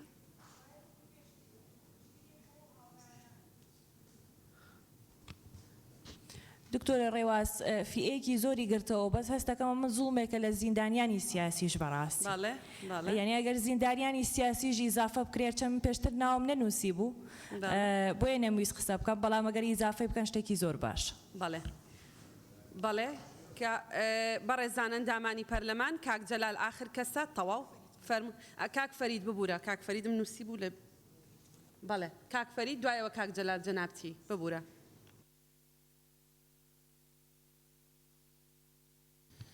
بەرز سەرۆکی پەرلەمان ئەندامی پەرلەمانان ئەم پیشگیریت کەم لە ئەم وەرەقەی کە کاکڕۆمیۆ خواندەوە بە ناوی هەر چار فراکسیۆنەی کەلدو ئاشوری و ئەرمەن داخواستکەین کو ئەمما دەبێتە ئێزافەکردن دا ئەم یاسە نەبێتە ئەرگێکی تەرسیخکردنی تغییرە دیمۆغرافی لە گوندەکان تایبەت تا ئێستا ئەو مۆزۆی زێدەنگاوی چارەسەر نەکریا هەروەها پێشگیری لە پێشنیازی کاک عەبدولسەلام دکەم زۆر سوپاس. بەڵێ زۆر سوپاس کاک جەلال فەرموون. بەڕێز سەرۆکی پەرلەمان دیارە کە سوکاری سەربەرزی شەهیدان هێزی پێشمەرگەی کوردستان کە سوکاری قوربانیانی ئەنفال هەروەها کە سوکاری ئەو جینۆسای دیارە هەموو ئەمانە مافیان لەسەر حکوومەتی هەرێمی کوردستان و هەروەها پەرلەمانی کوردستان هەیە کە ئێمە ئەمڕۆ بە خۆشحاڵیەوە کە بتوانین پشتیوانێکی کەمیان بکەین بە پرۆژە یاسایەک بە بڕیارێک کە بتوانین هاوکاریەکی مادی کەمیان بکەین ئەمە شتێکی گرنگە و جێی دڵخۆشی و پێم وایە سەرجەم پەرلەمانتار بەم کارە دڵخۆشین. هاوکات فیئەیەکی تری گرنگ هەیە کە لە بیرمان کردووە و پاراستنی ئەمنیەتی و ژیانی سەرجەم ئێمە و هەرێمی کوردستان لە ئەستۆی ئەو فیئە گرنگەیە کە هێزەکانی پۆلیس و ئاسایشی ناوخۆ کە دیارە ئەم فیئەیە بۆ خۆتان دەزانن شەو ڕۆژیان خستوەتە سەر یەک بۆ پاراستنی گیان و ژیانی ئێمە بۆیە داوا ئەکەم هاوکات لەگەڵ ئەوانە کە فیئەی پۆلیس و هێزەکانی ئاسایش داخل بکرێت بۆ ئەوەی کەوا لە ئەعفا بکرێن لەو پارەیە لەو ڕسوماتەی لیان وەرەگیرێ من سوپاستانەکەم. سپاس بەڵێ کۆتاییمان بە گفتوگۆکردن لەسەر مادەیە هێنا بە ڕێزان ئەندامانی پەرلەمان تەنها لەبەرەوەی ناتوانین لە کۆبوونەوەی داهاتوو هیچ مناقەشەیەک بکەین هەندێک بابەتەیە کە زۆر گرنگە قسەی لەبارەوە بکەین. یەکەم ئەم یاسایە یاسای تەواوکاریە بۆ یاسای نهێشتنی زێدەڕەوی کە لە خولی چوارەمی پەرلەمانی کوردستان دەرچووە و دیاریکردنی بەرواری سیانزەی 2018 لە خۆڕانیە. ئەو یاسایە لە سیانزەی 2018 لە پەرلەمانی کوردستان دەرچووە. ئەسڵ ئەوەیە کە بە گوێرەی نەس و دەقەکانی ئەو یاسایە حکوومەتی هەرێمی کوردستان و دامەزراوە تایبەتمەندەکان حەسری تەجاوزاتیان کردبێ و تەحدید کرابێ لەو ڕۆژەیە یان با بڵین دواوادەی کە دیاری کراوە کە سیانزەی سێیە کێ خاوەنی خانووە بۆ ئەوەی ئەم پرۆژە یاسایە دوای پەسەندکردنی ئەو بە ڕێزانە ناگرێتەوە کە دوای ئەو بەروارە خانوویان دروست کردووە. دوو ئەم پێشنیازە یاسایە ئامانجێکی سەرەکی هەیە ویژ ئەوەیە کە تاپۆکردنی خانووی زێدەڕۆیە بۆ ئەو کەسانەی کە خەڵکی فەقیر و هەژارن واتە بازرگانان ناگرێتەوە باخەکان ناگرێتەوە و ئەوانش ناگرێتەوە کە خانووی دەوڵەتیان یان زێدەڕۆییان کردوتە سەر خانوو مڵک و ماڵی دەوڵەت بە دیاریکراوی دیاری کراوە لە مادەی یەکە ئەڵێ ئەو زەویانەی کە مڵکی دەوڵەتن یان کەرتی گشتی یان شارەوانین. شتێک نییە ناوی زەوی حکومی بێ بۆ خۆتان نەزانن بە گوێرەی چەند یاسایە کە ئێستا لە هەرێمی کوردستان بەرکارە و ئیشی پێدەکرێت. هەندێکیان یاساگەلێکن کە لە کاتی ڕژێمی پێشوو دەرچوون و هەیەە تاریخی دەگەڕێتەوە بۆ ساڵی 1925. لە نەتیجەی دراسەکردن دەرکەوتووە لە تەنها لە نێوان ساڵی 1925 بۆ ساڵی 1970 تەنها لە عێراقا 263 یاسا و نظام و ڕێنمایی تایبەت بە بابەتی زەوی دەرچووە. ئێمە یاسایەکی ئەساسیمان هەیە کە تەوحیدی سنفەکانی یان ڕەگەزەکانی زەوی دەکا لە عێراق و ئەم تەصنیفێکە لە هەرێمی کوردستان ئیشی پێدەکرێ. مڵکی دەوڵەت هەیە مڵکی دەوڵەتیش یان مڵکی سرفە یان بارگرانی حەقی تەسەڕوفی لەسەرە. ئەمە جۆرێکیانە. جۆرێکی تریان مڵکی تایبەتە ئێمە ناتوانین هەر کەسێک تەجاوزی کردبێتە سەر مڵکی تایبەت بە گوێرەی ئەم یاسایە هیچ حەقێکی بدەینێ و لە ناو ئەوانەی کە مڵکی دەوڵەتن هەندێک هەیە چۆتە سەر وەزارەتی مالیە هەندێک هەیە چۆتە سەر وەزارەتی شارەوانی هەندێک مڵکی وەزارەتی زراعەیە هەندێک وەقفەکانە. لەبەرەوە ئەم مادەیە بە شێوەیە هاتووە کە جۆرێک لە حەسر جۆرێک لە سنوورداری تێدایە ئەگەر فراوانتری کەین ئەو باخانە دەگرێتەوە کە دەسەڵاتدارەکان و سپاس بۆ خوا دەوڵەمەنەکان دروستیان کردوون ئامانجی ئەم پەرلەمانە تاپۆکردنی خانووی فەقیرەکان و هەژارەکانە. مەسەلەی باخەکان بابەتێکی ترە و دەکرێت بە شێوەیەکی تر چارەسەر بکرێن بە لە بەرچاوگرتنی دۆخی خاوەن باخەکان بازرگانەکان ئەوانەی کە تەجاوزیان کردوتە سەر ماڵ و مڵکی دەوڵەت لە دەسەڵاتەوە جیاوازە لەوانەی کە تەجاوزیان کردوتە سەر مڵکی و بڵکی دەوڵەت لە بێدەسەڵاتی و لە ناچاری ئامانجە سەرەکیەکە و ئامانجی پەرلەمانی کوردستان ئەو هەژارانێ بەڵێ مادەی دووەم فەرمونون بەڕێ سەرۆکی پەرلەمان مادەی دووەم مەرجەکانی بە خاوەنکردن یەکەم خانووە زێدەڕوویەکە بکەوێتە سنووری شارەوانیەکان و لەو ناوچانەدا بێت کە بەبێ ماستەرپلانی شارەکان بوو نیشتەجێبوون تەرخان کراون دووەم ئەو بینایەی لەسەر زەویەکە دروست کراوە بۆ مەبەستی نیشتەجێبوون بەکاربهێنرێت سێم ئەو کەسەی بەکردارێکی نیشتەجێ ئەو خانوبەرەیە کە بە زێدەڕووی دروست کراوە یان میراتگیرە شەرعیەکان یان ئەوانەی بە حکمی یاسا بەخێوکردنیان ڕاست پێدراوە داوایەکی نووسرا و پێشکەش بکەن چوارەم داواکاریەکە بە پێ حکومەکانی ئەم یاسا لە ماوەیەک کە لە 120 ڕۆژ لە ڕێککەوتی بەرکاربوونی ئەم یاسا تێپەر نەکات ئاراستەی سەرۆکی یەکەی کارگێری دەکرێت بە جۆرێک سەرجەم زانیاری و بەڵگەنامەی پشتڕاستکردنەوەی خاوەندارێتی لە خۆ بگرێت پێنجەم نابێت زیاتر لە یەک پارچە زەوی بە خاوەن بکرێت بۆ کەسی داواکاری بە خاوەنکردن شەشەم مەرجە ڕوبەڕووی زەوی بە خاوەنکرا و زیاتر نەبێت لە 200 متری دوجا لە ناوەندی پارێزگا و 250 متری دوجا لە ناوەندی قەزا و 300 متری دوجا لە ناوەندی ناحیە زۆر سپاس بەڕێزان ئەندامانی پەرلەمان گفتوگۆکردن لەسەر ئەم مادەیە تا سعات 2 بەردەوام دەبێ سعات 2 پشوویەکتان دەدەینێ سعات 3 دانیشتەکەمان دەست پێ دەکەینەوە بەڵێ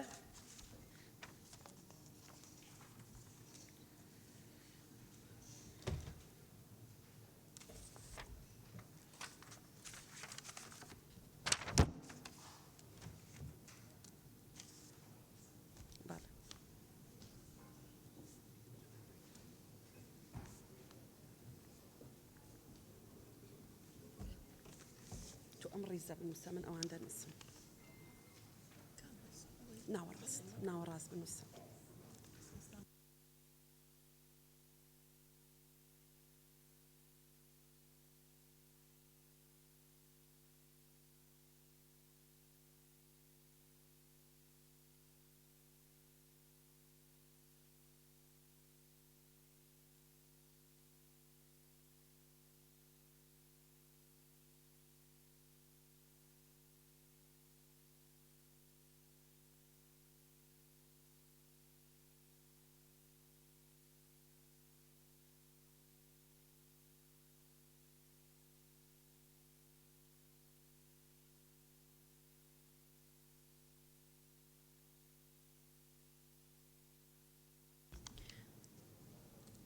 بەڕێزان ئەم جارە ناو بە هیچ شێکی ئیزافە ناکەین ئەوەی خوێنمانەوە تەواو دەبێ لێرە هەڵەسخان سەرچنارخان کاکمەم دکتۆر ئیسماعیل دکتۆر شیرکۆ کاک سیروان کاک دیاری بەڵێ لێرە کاک سەروان دکتۆر ڕێبوار کاک چیا کاک زانا کاک حکمت کاک جەلال خەدیجە خان کاک حاجی سەفین کاک سەعید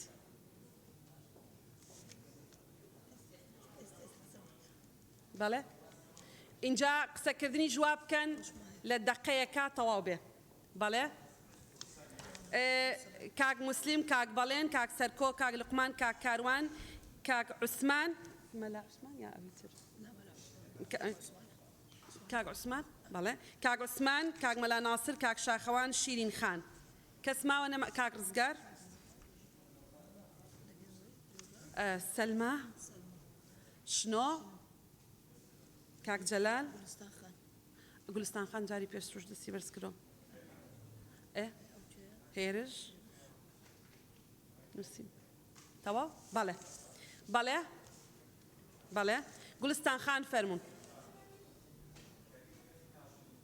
بەڵێ بەڵێ گولستان خان فەرموون بەڵێ وەڵاهی دکتۆرە من تێبینێکم هەبوو لەسەر ئەو خاڵە یەکەمی مادەکە بەڕێز جەنابی سەرۆکی پەرلەمان ئەو خانۆ زوادەڕۆیەی کە دروست کراوە لەسەر زەوی شارەوانی یعنی تەنیا زەوی سنووری شارەوانیەکان بە هەندوەرگیراوە کە ئەمە ئەشێت لە هەندێک شوێندا لە دەرەوەی شارەوانەکانیش بە تایبەتی ئەو دێهاتانەی کە ئێستا تێکەڵ بە شارەکان بوون یا بوونەتە گەڕەکێک لە شارەکان یعنی ئەمانش ئەگەر ئیزافەیەک بکرێ بە تایبەتی ئێستا ئێمە لە سنووری سلێمانی هەندێک دێهاتی نزیک ئەبینین ئەوە بۆ مادەی یەکە نەخێر مادەی دوو بەڵێ مادەی دوو دکتۆرە بەڕگەی یەکەمی یعنی ئەگەر بکرێت لەگەڵ سنووری شارەوانەکان ئیزافەی ئەو دێهات و شوێنە نزیکانەی گوندە نزیکەکانی ناو شارەکانیش بکرێت کە ئێستا وەک گەڕەکێکی شاریان لێ هاتووە بەڵام ئیزافەی ناو شارەوانی شارە گەورەکان نەکراون ئەوە دەست خۆش بێ.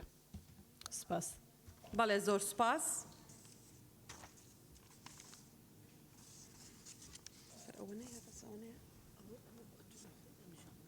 بەڵێ تەواو بەڵێ بەڵێ دکتۆر ڕێبوار. بەڕێز سەرۆکی پەرلەمان من لە سەبارەت بە مادەی 2 مەرجی دووەم وشەی بینا لا بین بیکەین بە خانوبەرە لەبەرەوەی بینا ڕەنگە تەلاریش بگرێتەوە کە من دوای ئەوە دوو ئیزافەم هەیە من دوو مەرجی دیکەش ئیزافە ئەەکەم سەربارەکەم مەرجێکی تر با بکەینە مەرجی بەڵین حوتەم پێشنیارەکەم کە ئەو کەسەی کە زێدەڕۆکارە هیچ مڵکێکی بەناو نەبێ ئەو مڵکە نەزەوی بێ نەخانوو بێ و مەرجی هەشتەمیش کە پێشنیارەکەم زێدەڕۆکار نابێ لە زەویە کشت و کاڵی و بازرگانیەکان زێدەڕۆیی کردبێ ئەو دوو مەرجەش وەکو پێشنیار دەیخەمە ڕوو بۆی کە بەو هیوایە کە پشتیوانی لێ بکرێ. زۆر سپاس. بەڵام ئێمە قانونێکمان هەیە لە هەرێمی کوردستان ڕێگە بە ئیتفاقکردنی زەویە زراعیەکانەدا بۆ مەبەستی نیشتەجێبوون. یان ئەگەر ئێمە مەرجێکی لەو شێوەیەدا بنین دڵنیا بە لەوەی کە لە ١٧ ئەو خانوانەی کە کراون هێشتا سنفی زەویەکانیان زەوی زراعیە و خەڵک لێی سوودمەند نابێ بەڵام دوجارەوە پێشنیاری بەڕێستانە. کاک سەرکۆ فەرموون.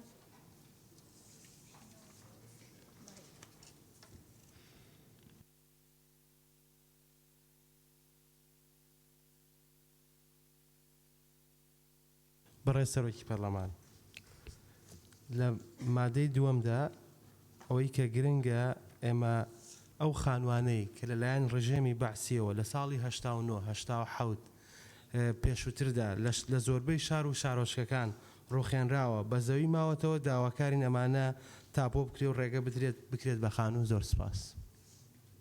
ئەوە چ پەیوەندی بە مەرجەکانەوەی کاک سەرکۆ؟ تاو دەست خۆش ببورە هەلەسخان فەرموون. بەڕێز سەرۆکە پەرلەمانی من دوو بیدی مداخلەیەت هەین سەر مادە دوو یەکیشوانە بەرگا دوو بێتە گۆڕانکاری تێدا بێتە کرێنێ وی شکلی هەیە ئەو بینایەی لەسەر زەویەکە دروست کراوە تەنها بوومەبەستی نیشتەجێبوون بەکار بهێنرێت نەک بوومەبەستی پێشەسازی و کشت و کاڵ و بازرگانی. خالی دیتر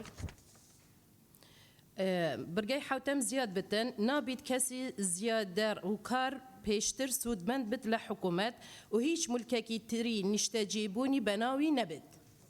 دەست خۆش. بەڵێ مەسەلەی سوودمەند بوون لە بڕگەیەکی تری پێشنیازەکەیە هەیە؟ عفو دکتۆرا کە بێتە سەرە و بڕگە پیشنیارمان هەیە ئەوە لا بدرێتن. بەڵێ باشە تا دەست خۆش. بەڵێ کاک عوسمان فەرموون.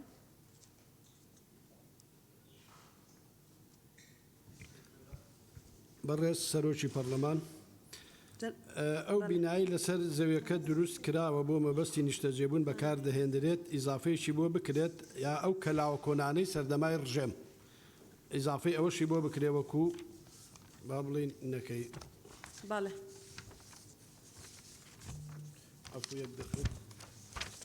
و هەروەها لە بڕگەی چوارەمیشدا 120 ڕۆژە کە دەکاتە 4 مانگ زۆر کەمە پێشنیار دەکەین بکرێت بە 180 ڕۆژ واتە 6 مانگ لەبەرەوە ئەزمەیەکی زۆر یا قەرەباڵغێکی زۆر دروست دەبێت لەو حاڵاتانەدا لەوانەی خەڵک نەتوانێت مامەڵەکانیان پێشکەش بکەن.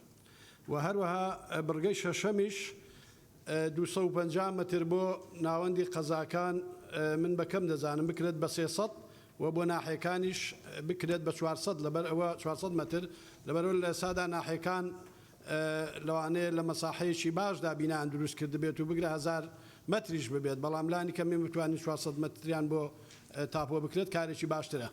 زۆر سپاس. زۆر سپاس. کاک شاخەوان فەرموون.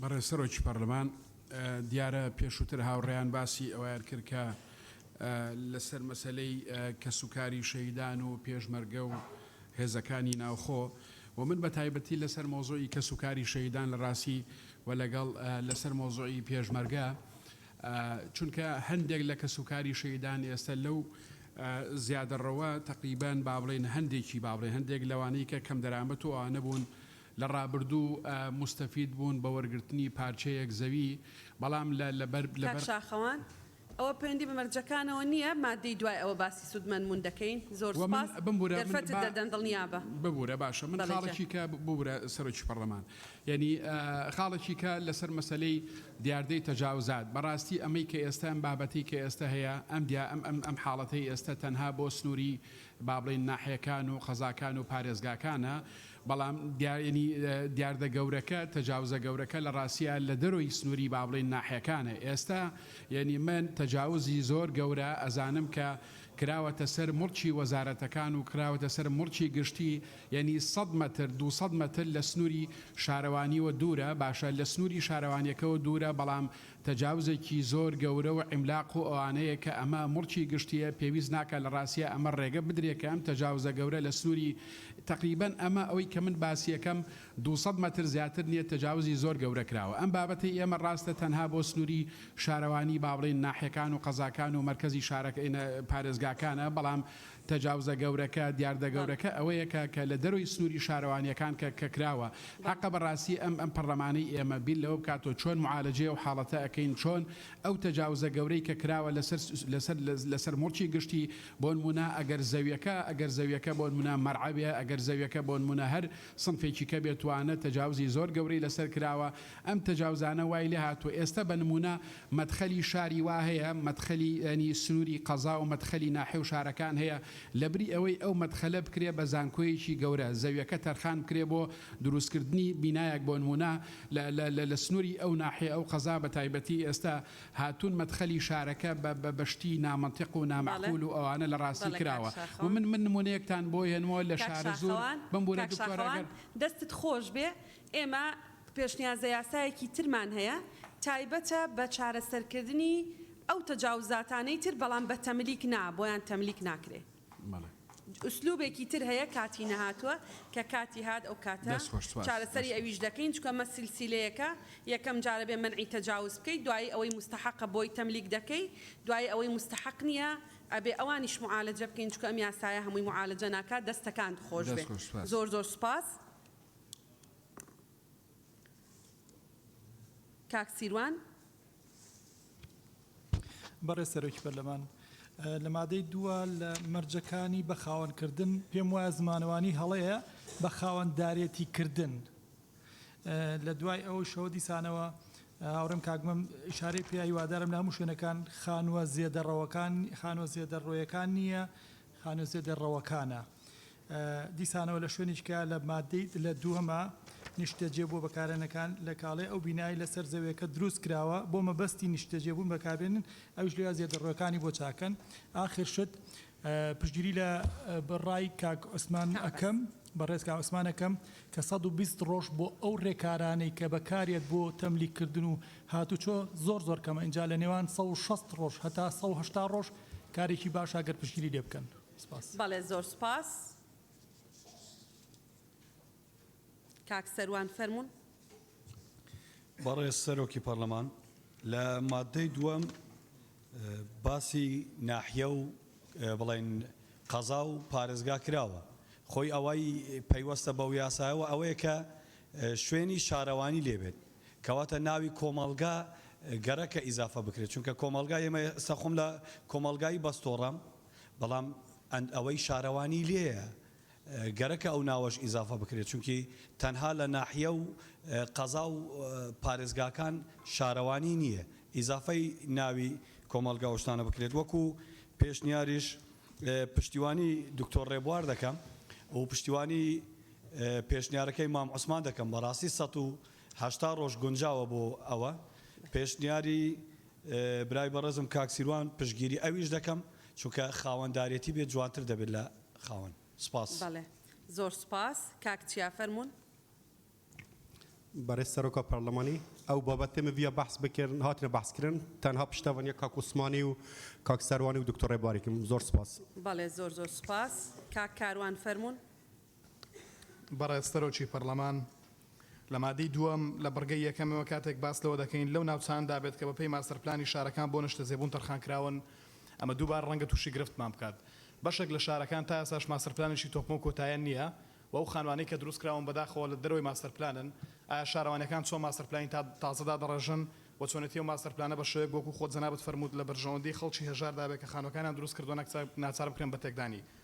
ئەمە یەکەم. دووەم لە بڕگەی دووەم ئەو بینایی لەسەر زەویەکە دروست کراوە بۆ بەسی نیشتە زێبوون بەکاربهێنرم پێم وایە ئەمە بەڕاستی قەتیسکردنە چکە بەشێک لە زەویەکان نەکراون بە بینا بەڵکو کراون بە شتی تر دەکرێت ئەمە دابڕژێتون پێشنیاز دەکەم بۆ شێوی لێ بکرێت ئەو بینایی لەسەر زەویەکە دروست کراوە دەکرێت بۆ مەبەستی جیاواز بەکاربهێنرێت بە مەرجێک لە چوارچێوەی ڕێکارەکانی بە خاوەنگرتنی ئەم یاسایە مادەکانی یاسای هاتبێت. ئەمە بڕگەی دووەم. و لە بڕگەی سێم دووبارە تووشی کێشەیەکی تر دەبین و کۆی کە لە مادەیەکەم بۆ زەویەکان ئاماژەم پێکرد.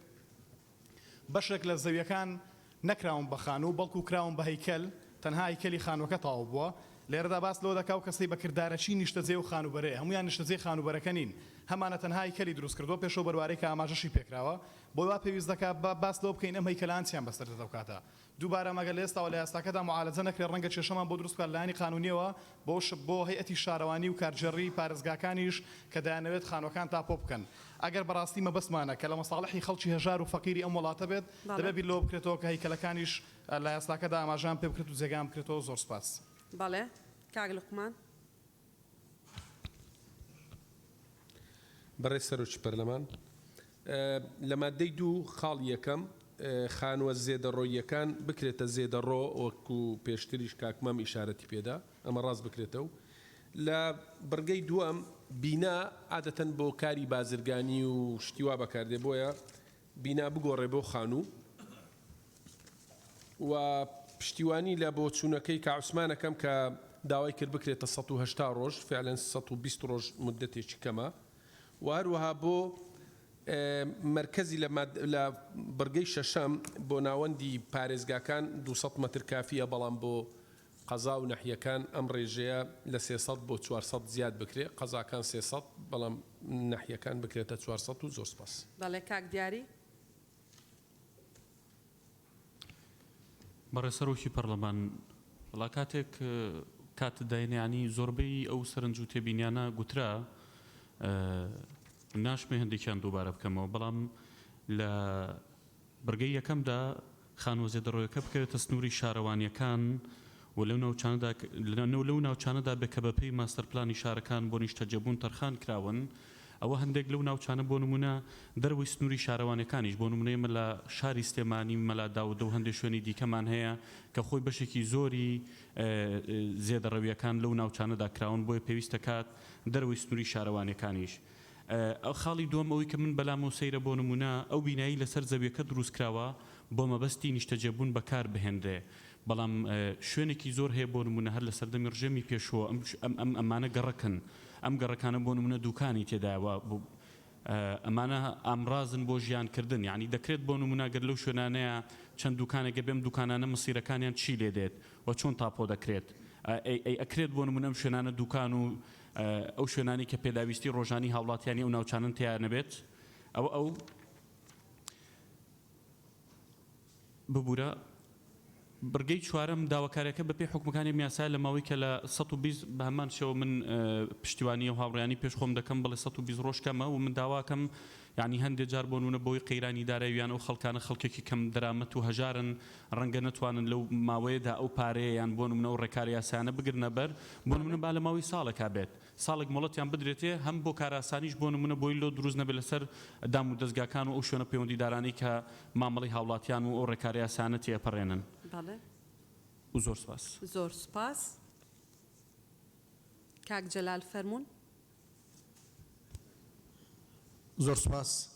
وەڵام من تێبینێکم لەسەر بڕگەی دووەم هەیە نووسەر ئەو بینایی لەسەر زەویەکە دروست کرا بۆ بەستی نیستەجێ برادران زۆر باسیا کرد بەڵام ئێستا لە دوو لە گەڕەکانی بۆ من لە شاری هەولێر بۆ ئۆتۆماتیکیان شەقامەکە بوویتە بازرگانی بوویتە تیزاری ێ باشە ئەو چ بکام مەسەن بۆ نمونە ئێستا من دەزانم دوێن ئێوارە خۆم لەگەڵیان قسەم کردووە پێشەوەی دانزانانی ئەوڕۆ نیقاش دەکرێت شەقامەکە ماستەرپلانی وێ بوویتە بازرگانی بیناژ بۆ پێشتا شقامەکە ئۆتۆماتیە بازرگانی یادی چ بکاتنەوە مەسەر بۆ نمونە زۆر سپاس بەڵێ زۆر سپاس کاک حاجی سەفین فەرمونون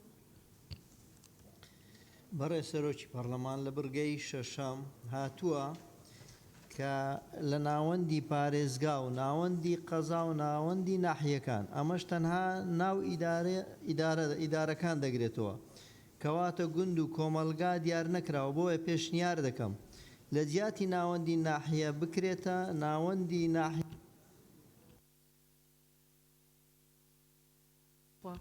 بەڵێ بەڵێ پێشنیارەکە بڵیتەوە کاک حاجی لە بڕگەی شەشەم هاتووە کە لە ناوەندی پارێزگا و ناوەندی قەزا و ناوەندی ناحیەکان دیارکراوە ئەمەش تەنها ناو ئیدارەکان دەگرێتەوە کەواتە گوند و کۆمەلگا دیار نەکراوە بۆیە پێشنیار دەکەم لە جیاتی ناوەندی ناحیە بکرێتە ناوەندی ناحیە و گوند و کۆمەلگایەکان لە سنووری شارەوانیەکان بەڵێ زۆر سپاس شیرین خان فەرمونون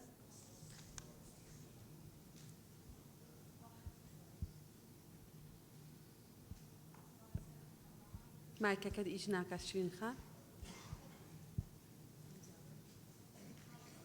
کاک حاجی مایکەکەت کوژانەوەتەوە جەناب بەڵێ کاک ئازاد ئەو مایکە بێ زەحمەت بەڵێ بەڵێ شیرین خان بەردەوام بە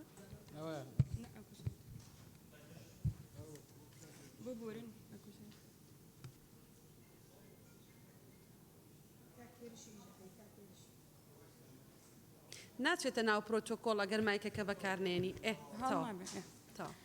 بەڵێ بەڕێ سەرۆکی پەرلەمان بۆ بڕگەی دووەم لە مادەی دووەم بە حکمی ئەوەی لەم پێشنیازی یاسایەدا زەوی بازرگانی لێ بەدەرکراوە بۆیە پێشنیاز دەکەم ئەو خانووە لەسەر زەویەکە دروستکراوە تەنها بە مەبەستی نیشتەجێبوون بەکاربهێنرێت لە بڕگەی چوارەم پشگیری لەو بەڕێزانە دەکەم کە پێشنیازیان کردووە ماوەکە درێژ بکرێتەوە بۆ ماوەی 180 ڕۆژ بەڵێ زۆر سپاس کاک مەلا ناسر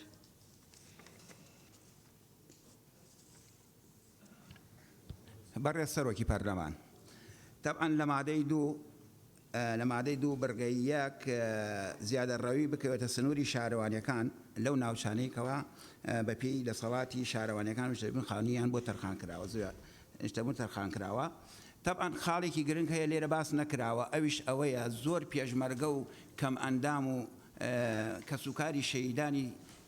کەسوکاری شەیدان لە یەک زەوی دوو زەوی زیاتریان وەرگرتووە بەڵام کە فرۆشراوە ئەو زەویانە کراوە بە خانوو ماوەی چەندین ساڵە ئێستا ئەوانش تاپۆ ناکرێ بەڕاستی ئەبێ ڕێگە چارەیەکیش بۆ ئەوانە بدوەزرێتەوە کەوە ئەو کەسانش کەوە زەویەکانیان بۆ تاپۆ بکرێ یان بە نرخێکی گونجاو بۆیان دابنرێ هەتاوەکو زەویەکانیان تاپۆ بکەن و بتوانن مامەڵەی کڕین و فرۆشتنی پێوە بکەن بەڵێ زۆر سپاس بەڵێ سەرچنار خان فەرمونون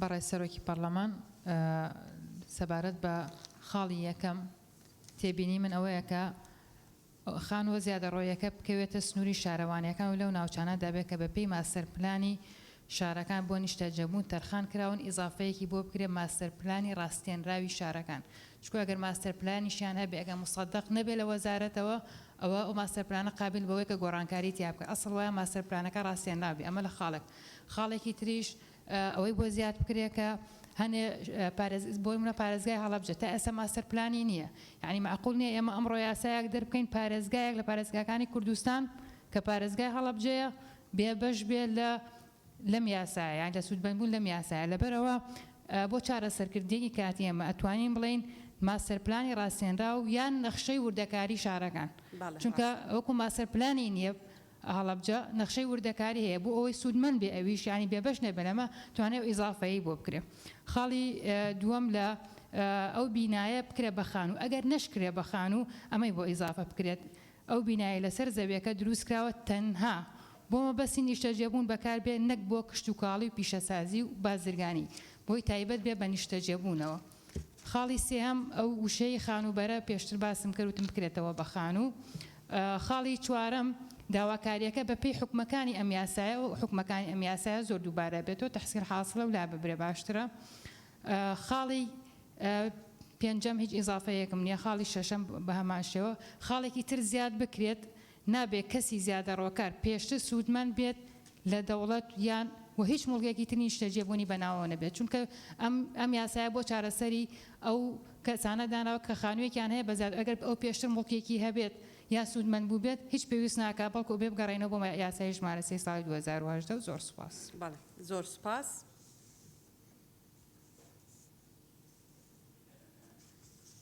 کاکێویدار بەڕێ سەرۆکی پەرلەمان پێشەوەی قسە بکەم کاکمەم باسی کرد گوتی کە چوومە دەرێ و هاتمە دەرێ جەنابی سەرۆکی پەرلەمان باسی مەزرعەکان کردووە. ئێمە لێرەین بۆ عەدالەتی و جیاوازی لە نێوان دادپەروەری و نادادپەروەری. وەبزانم هەموو برادران لەگەڵ من لەگەڵ جەنابەت هاوڕاین لەسەر ئەمە. معقول نییە تۆ ئێمە پێڵن مەزرعەکان ئێجا چەند خەڵکە مەدەم بە چەند دوونەم خانوویەکی تێدا دروست کردووە. تو کابراکی فەقیر بانگی بکەی بۆ خانووکە تاپۆ بکەی ئەوەی کە مەزرعی دروست کردووە بە چەند دوونەم خانووی هەیە کارەبای بردووە مەزرعە هەیە یەک دەبلی کامل لە ناو مەزرعی خۆی دانەوە ئاوی کارەباش نادات هەنی پارەی کارەبا نادات و ئاویش ناداتن و خانووکەشی هەیە بەڕێ سەرۆکی پەرلەمان بەڵێ ئەم باسە پەیوەندی بە مەرجەکانەوە من لە مادەی دووەم بڕگەی شەشەم داوا دەکەم جگە لەمانەی کە ئەوەندە مەترانە لێ زیاد بکرێتن ئەوانیش داخل بکرێتن ئەوانیش پارە بدەن ئەمەش داهاتە بۆ حکومەت دەگەڕێتەوە و ئەوانش دەبێتە یاسا و ئەو کارەبای کە بە قاچاق بردوانەتە بۆ خۆیان ئەوش دەبێتە داهات بۆ حکومەت ئاوەکەش دەبێتە داهات بۆ حکومەت ئەوش وەکو خەڵکی تر وەکو دادپەروەری با پارەکەی خۆی بداتن. هەنی بوو کابراایك تەنیا خانوویەکی هەیە لەسەر 200 مەتری پارەی بدات ئەوەی تر بە دوونەم مەزرعی دروست کردووە بۆ خۆشی ئەو پارێ نەداتن و هەر پارەکەشی بۆ میندە و هەر کارەباکەشی بڕواتن بە بەلاش. زۆر سوپاس. ئەو زەویانەی کە باخی لەسەر کراوە ئەم پێشتیانزە یاسایە بە هیچ شێوەیەک نایگرێتەوە خۆ ئەگەر بڕیار بدەین چارەسەری باخەکان بکەین ڕەنگە تەملیک نەبێ ڕەنگە ئیجار بێ و بە پارەیەکی زۆر زیاتر بێ لەبەرەوە ئەم پارە کەمەی کە ئێستا لێرە دامان ناوە بۆ خەڵکی فەقیر و هەژار معیارێک نییە بتوانین بەسەر باخەکانە جێبەجێ بکەین چکە بەس خاوەن پارەکان دەتوانن باخ بکەن. ئەتوانن ئەندامانی بەڕێزی پەرلەمان لە خولی پێشووی پەرلەمانی کوردستان خولی 4 پێشنیازە یاسایەک هەبووە ئەو پێشنیازە یاسایە جارێکی تر دابڕێژنەوە و جارێکی تر پێشکەشی بکەنەوە و بە ڕەزامەندی و بە ڕاوێژ لەگەڵ حکوومەتی هەرێمی کوردستان چارەسەری باخەکان دەکرێت بەڵام نەک بەم پارە ڕەمزی کە ئێستا بۆ ئەم پرۆژەیە دانراوە. بەڵێ بەڕێز کاک حکمەت. بەڕێز سەرۆکا پەرلەمانی پشتگیریە کاک سەرکۆتکەم و ئیزافایەکی بناهای بڕاستی مدوێتن سەر پێشنیازە کاک سەرکۆی زێدە بکەم ئەوژی ئەوە ئەو خانیت و ئشلای حکومەتە بەحسیا بە هاتینە ڕۆخاندن هەندێک خانیت هەی هاتینە ڕۆخاندن و پشتی هنگی حکومەتێ جهێوا خانیایەت گرینە وەکی حەدیقە ئان جهێت عام شبار هەندێ پێشنیارت کەم و پێش وا خانیت هاتینە ڕۆخاندن بە و حکومەتێ بۆ مەبەستەکە دیترێ یعنی ئەنوانەوە هاتیە گوهۆرتن بێنە قەرەبۆگیرن زەویەکێ بدەنێ چونکو کاک حکمەت ئەوە لە ناو مەرجەکانە نییە دواتر لە شوێنێکی تر دەتوانین جەنابەت پێشنیازی بکەی هیچ پەیوەندی بە مەرجەکانەوە نییە دروستە بەڵام بۆ ئێرە نابێ. سپاس. بەڵێ کاک سەعید فەرموون. بەڕێز سەرۆکی پەرلەمان من جیالەوەی کە پشتگیری لە پێشنیارەکەی کاک سەفین دەکەم لە بەرگەی شەشەمدا بە پێی مەفهومی بەرگەی شەشەم کە دەڵێن ناوەندی ناحیەکان کەواتە بەس مەرکەزی ناحیە دەگرێتەوە گوند و کۆمەلگاکان ناگرێتەوە لە بەرگەی دوامدا باسی لەوە دەکرێتن کە بە پێی ماستەر پلان بێت ئەگە بە پێی ماستەر پلان بێت کۆمەڵێک گوند و کۆمەلگا کەتونەتە ناو ماستەر پلان بۆیە حەقا ناوی گوند و کۆمەلگاکانی شتێ بکرێت. زۆر سپاس. بەڵێ زۆر سپاس بەڵام کۆمەلگاکان زۆربیان ناحێن وتیاش یعنی زۆربیان ئێستا نازانم لە ناو ماستەر پلانیشن زۆرێکیان دکتۆرە قابل لە بۆی مناقەشە بکرێ. دکتۆرە ببوورە بۆ نمونە کۆمەلگایەک وەکو پیرزین کۆمەڵێک گوندی چاردەورەیە وەکو کەرکوور زازا و کەلەکین و ئەوانە گوندە ناوانە و کاتینە ناو ماستەر پلانیش و تەجاوزاتی زۆریشی تێدا کراوە. بەڵێ زۆر سپاس. سەلما خان. بەڕێز سەرۆکی پەرلەمان پشتیوانی لە قسەکانی بەڕێزان کاکاروان و کاک لوقمان هەروەها بەڕێز سەرچنار خان دەکەم و پێشنیارەکانی کاک عوسمانیش بکرێت بە 180 ڕۆژ و من پێشنیار دەکەم لە کۆتایی مادەی خاڵی چوارەم ببورن لە مادەی دووەم کۆتای ئەوەی کە دەڵێ لە دوای 120 ڕۆژەکە کە ئەگەر بکرێتە 180 ڕۆژ لە کۆتایەکە بنووسرێ دوای ئەو وادەیە کار بە یاسای ژمارە 3 ساڵی 2010 دەکرێت چکە ئەم یاسایە بۆ ڕێگیریکردنە لە زیادەڕەوی پێم باشە لێرە بەڕوونی بخرێتە ئێرەوە بۆ ئەوەی بەرچاوڕوونیەکە بێ بۆ ئەو کەسانەشی کە لە دوای ئەو وادەیە پێویستەکە زیادەڕەویەکان ڕایگیرێت. سپاس. دەستخۆش کاک ڕزگار فەرموون. بەڕێز سەرۆکی پەرلەمان مادەی 2 بڕگەی 6 کە ئەڵێ بۆ پارێزگا 200 متر زیاتر نەبێ و بۆ قەزا 250 متر و بۆ نەحێش 300 متر بێ. دەڕاستیە هەندێک نەحێ هەیە ئێستاکە ژیانیان لەسەر ژیانی کشتتوکاڵی و ئاژەڵداریە بە نمونە باسی نەحی سەرقەڵا بکەین کەوا ئەوە هەمویان ئیشیان ئاژەڵداری و زەراعەتە ڕەنگە لە 200 متراوانە نەتوانن ئەو کارێکە ئەیکەن ئێستا بکرێ بە نمونە باسی قەزای قەرەداغ بکەین قەزای قەرەداغی بە هەمان شێوە سەرقاڵی ئیشی کشتتوکاڵی و ئاژەڵدارین وە لە هەر لە مادەی 2 لە بڕگەی 5 ئاڵەیە زیاتر نەبێت لە یەک پارچە زەوی من وازانم بۆ هەندێک نەحێ یەک پارچە زەوی کەمە بۆی ئەوانە یعنی ڕچایەوە بکرێت کە هەندێک نەحێ ئێستاکە بەڵێ نەحەیە بەڵام ئیشی زەراعەت و کشتتوکاڵی تیاکرێ من پێشنیارەکەم بۆ قەزا بکرێتە 350 متر و بۆ نەحێش بکرێتە 500 متر. سپاس. بەڵێ زۆر سپاس. کاکتۆر ئیسماعیل.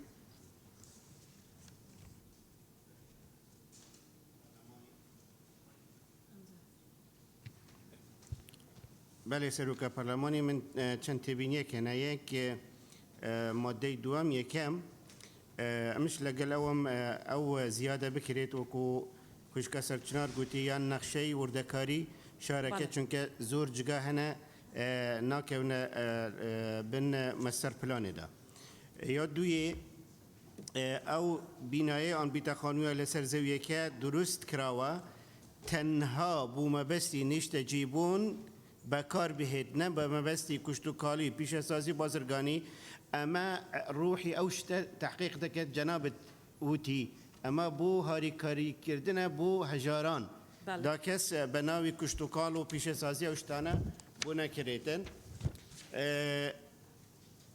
مادەی حوتەم حەز دەکەم زیاد ببیت بەم شێوەیە نابیت کەسێ زیادە ڕەوکار پێشتر لە دەوڵەت سوندمەند ببێت و هیچ مولکێکی تریش نیشتە جیبوون بە ناوی وێ نەبێتن تا ئەوش ڕێگا بێتە گرتن شبکۆیەکی مولکی هەیە و چی تەجاوزی دەکەێت بۆ و سوودمەندە و تەجاوز دەکەن نە سوودمەند ناوەی مولکی هەیە سوودمەند بن لەم قانونە. زۆر سپاس. بەڵێ زۆر سپاس. خەریجە خان فەرموون. بەڕێز سەرۆکی پەرلەمان من بەس لە ڕووی شکلی و تێبینیەکم هەبوو کاتی خۆشم ئاماژە پێدا بوو ئەو دوو مەرجەی ئەخیری پێنجەم و شەشەم بکرێتە سێەم و چوارەم و ئەوانی دیکەش هەر ئۆتۆماتیکیان سێەم و چوارەم دەبنە پێنجەم و شەشەم پێم وایە ئەوها بەم شێوازە زیاتر دەگونجیت داڕشنەکەی. بەڵێ زۆر سپاس. کاک زانا فەرموون. بەڕێز سەرۆکی پەرلەمان لە بڕگەی یەکەمدا لە مادەی دووەم پشتگیری پێشنیارەکەی گوڵستان خان و کاک حاجی سەفین دەکەم کە گوندەکان زیاد بکرێن چونکە ئەوانی شوێنی نیشتە جێبوونن ئەگەر ئێمە وان نەکەین ڕەنگە تەسیر بکاتەوە سەر ئاوەدانکردنەوە و ئاوەدانی گوندەکانمان کە ئەمە کارێکی باش نابێت. لە بڕگەی دووەمدا پشتگیری پێشنیارەکەی کاک دکتۆر ڕێبوار دەکەم ئەم بینایانە بکرێتە خانوو لە ڕووی زمانەوانیەوە. لە بڕگەی سێەم ئێمە لە مادەی پێشووتریشدا پشتگیری پێشنیارێکی کاک سەرکۆمان کرد کە ئەوانەی کە واستەیان نەبوو خانۆکانیان لێ ڕوخێنراوە لە چێدا جێی دەکەنەوە لەم بڕگانەدا و لەم مادەیەشدا کاکاروان پێشنیاری کرد هەندێکیان ڕەنگە بە هەیکەل بەجێماون هەندێکیان ڕوخێنراون لەمەدا شوێنی بکرێتەوە چونکە ڕەنگە لەم بڕگەیەدا بتوانی شوێنی بکەینەوە ئەوانە شتێدا سوودمان ببن سەبارەت بە ماوەکە ئێمە دەبێ حسابی ئەوە بکەین کە لۆدێکی زۆر دەخینە سەر یەکە کارجێڕیەکان و شارەوانیەکانی پەیوەندیدار لە پاش دەرچوونی ئەم یاسایە بۆیە 120 ڕۆژ یەکجار کەمە بەڕای من دەبێ ماوەکە زیاد بکرێت بۆ مەبەستە پژگیری لە پێشنیارەکەی کاک عوسمان دەکەم کە بکرێتە 180 ڕۆژ لە هەمان بڕگەدا ئاماژە کراوە بەوەی لە دێڕی کۆتاییدا دەڵێ بڕگەی چوارەم بە جۆرێک سەرجەم زانیاری و بەڵگەنامەی پژڕاستکراوەی خاوەندارێتی لە خۆ بگرێت ئایا خاوەندارێتی مەبەست لە چییە خۆی ئێمە ئەم یاسایە دەردەکەین چووکە تەجاوزە لە ئەسڵدا تەجاوزە کەواتە خاوەنی نییە ئەگەر ئەم وشەیە تێدا بێت بەڕای من دەبێ بگەڕێینەوە ئەوەی ڕەنگە کەسێک زەوی کشتتوکاڵی هەبوو بێت بە 1000 دۆنم بە 100 دۆنم پارچە پارچەی کردبێت تەنها ئەو بەڵگەیە لە لابێت کە ئەو خاوەنیەتی ئەو خەڵکە هەژارەی کە چووە زەویەکەی بە پارە کڕیوە ئێستا خانووی لەسەر دروست کردیە لەو کاتەدا ئەو نابێتە بەڵگەیەکی خاوەندارەتی بۆیە پێم وایە ئەم وشەیە زیادە چووکە خۆی لە ئەسڵدا تەجاوزە لە بڕگەی شەشەمدا باز لە ڕوبەرەکان دەکەین 200 متر 250 متر 300 متر من پێشنیار دەکەم لەم بڕگەیەدا بگەڕێینەوە سەر ئەسلی پێشنیازی یاساکەی پێشوو کە باز لەوە دەکات تاوەکو 500 متر تاپۆ دەکرێت بەڵام باقیەکەی ئەگەر لە سنتەری پارێزگاکان بوو 200 متر تاپۆ دەکرێت ئەو باقیە کە دەمێنێتەوە تاوەکو 500 مترەکە 300 مترەکە بە سعری ئەو ڕۆژە بێت کە لە ناوچەکەدا هەیە چونکە ناکرێت ئەگەر کەسێک ئێستا لە قەزایەکدا 400 متری تەجاوز کردبێت 100 مترەکە چی لێ دەکەی بۆی ببێت بە داهاتی حکوومەت 300 مترەکە بەو نرخەی کە دەستنیشانی دەکەین و 100 متر باقیەکە بەو نرخە بێت کە نرخی ڕۆژەکەی و نرخی خەملێنراو دەبێت لە سنوورەکە زۆر سوپاس زۆر سپاس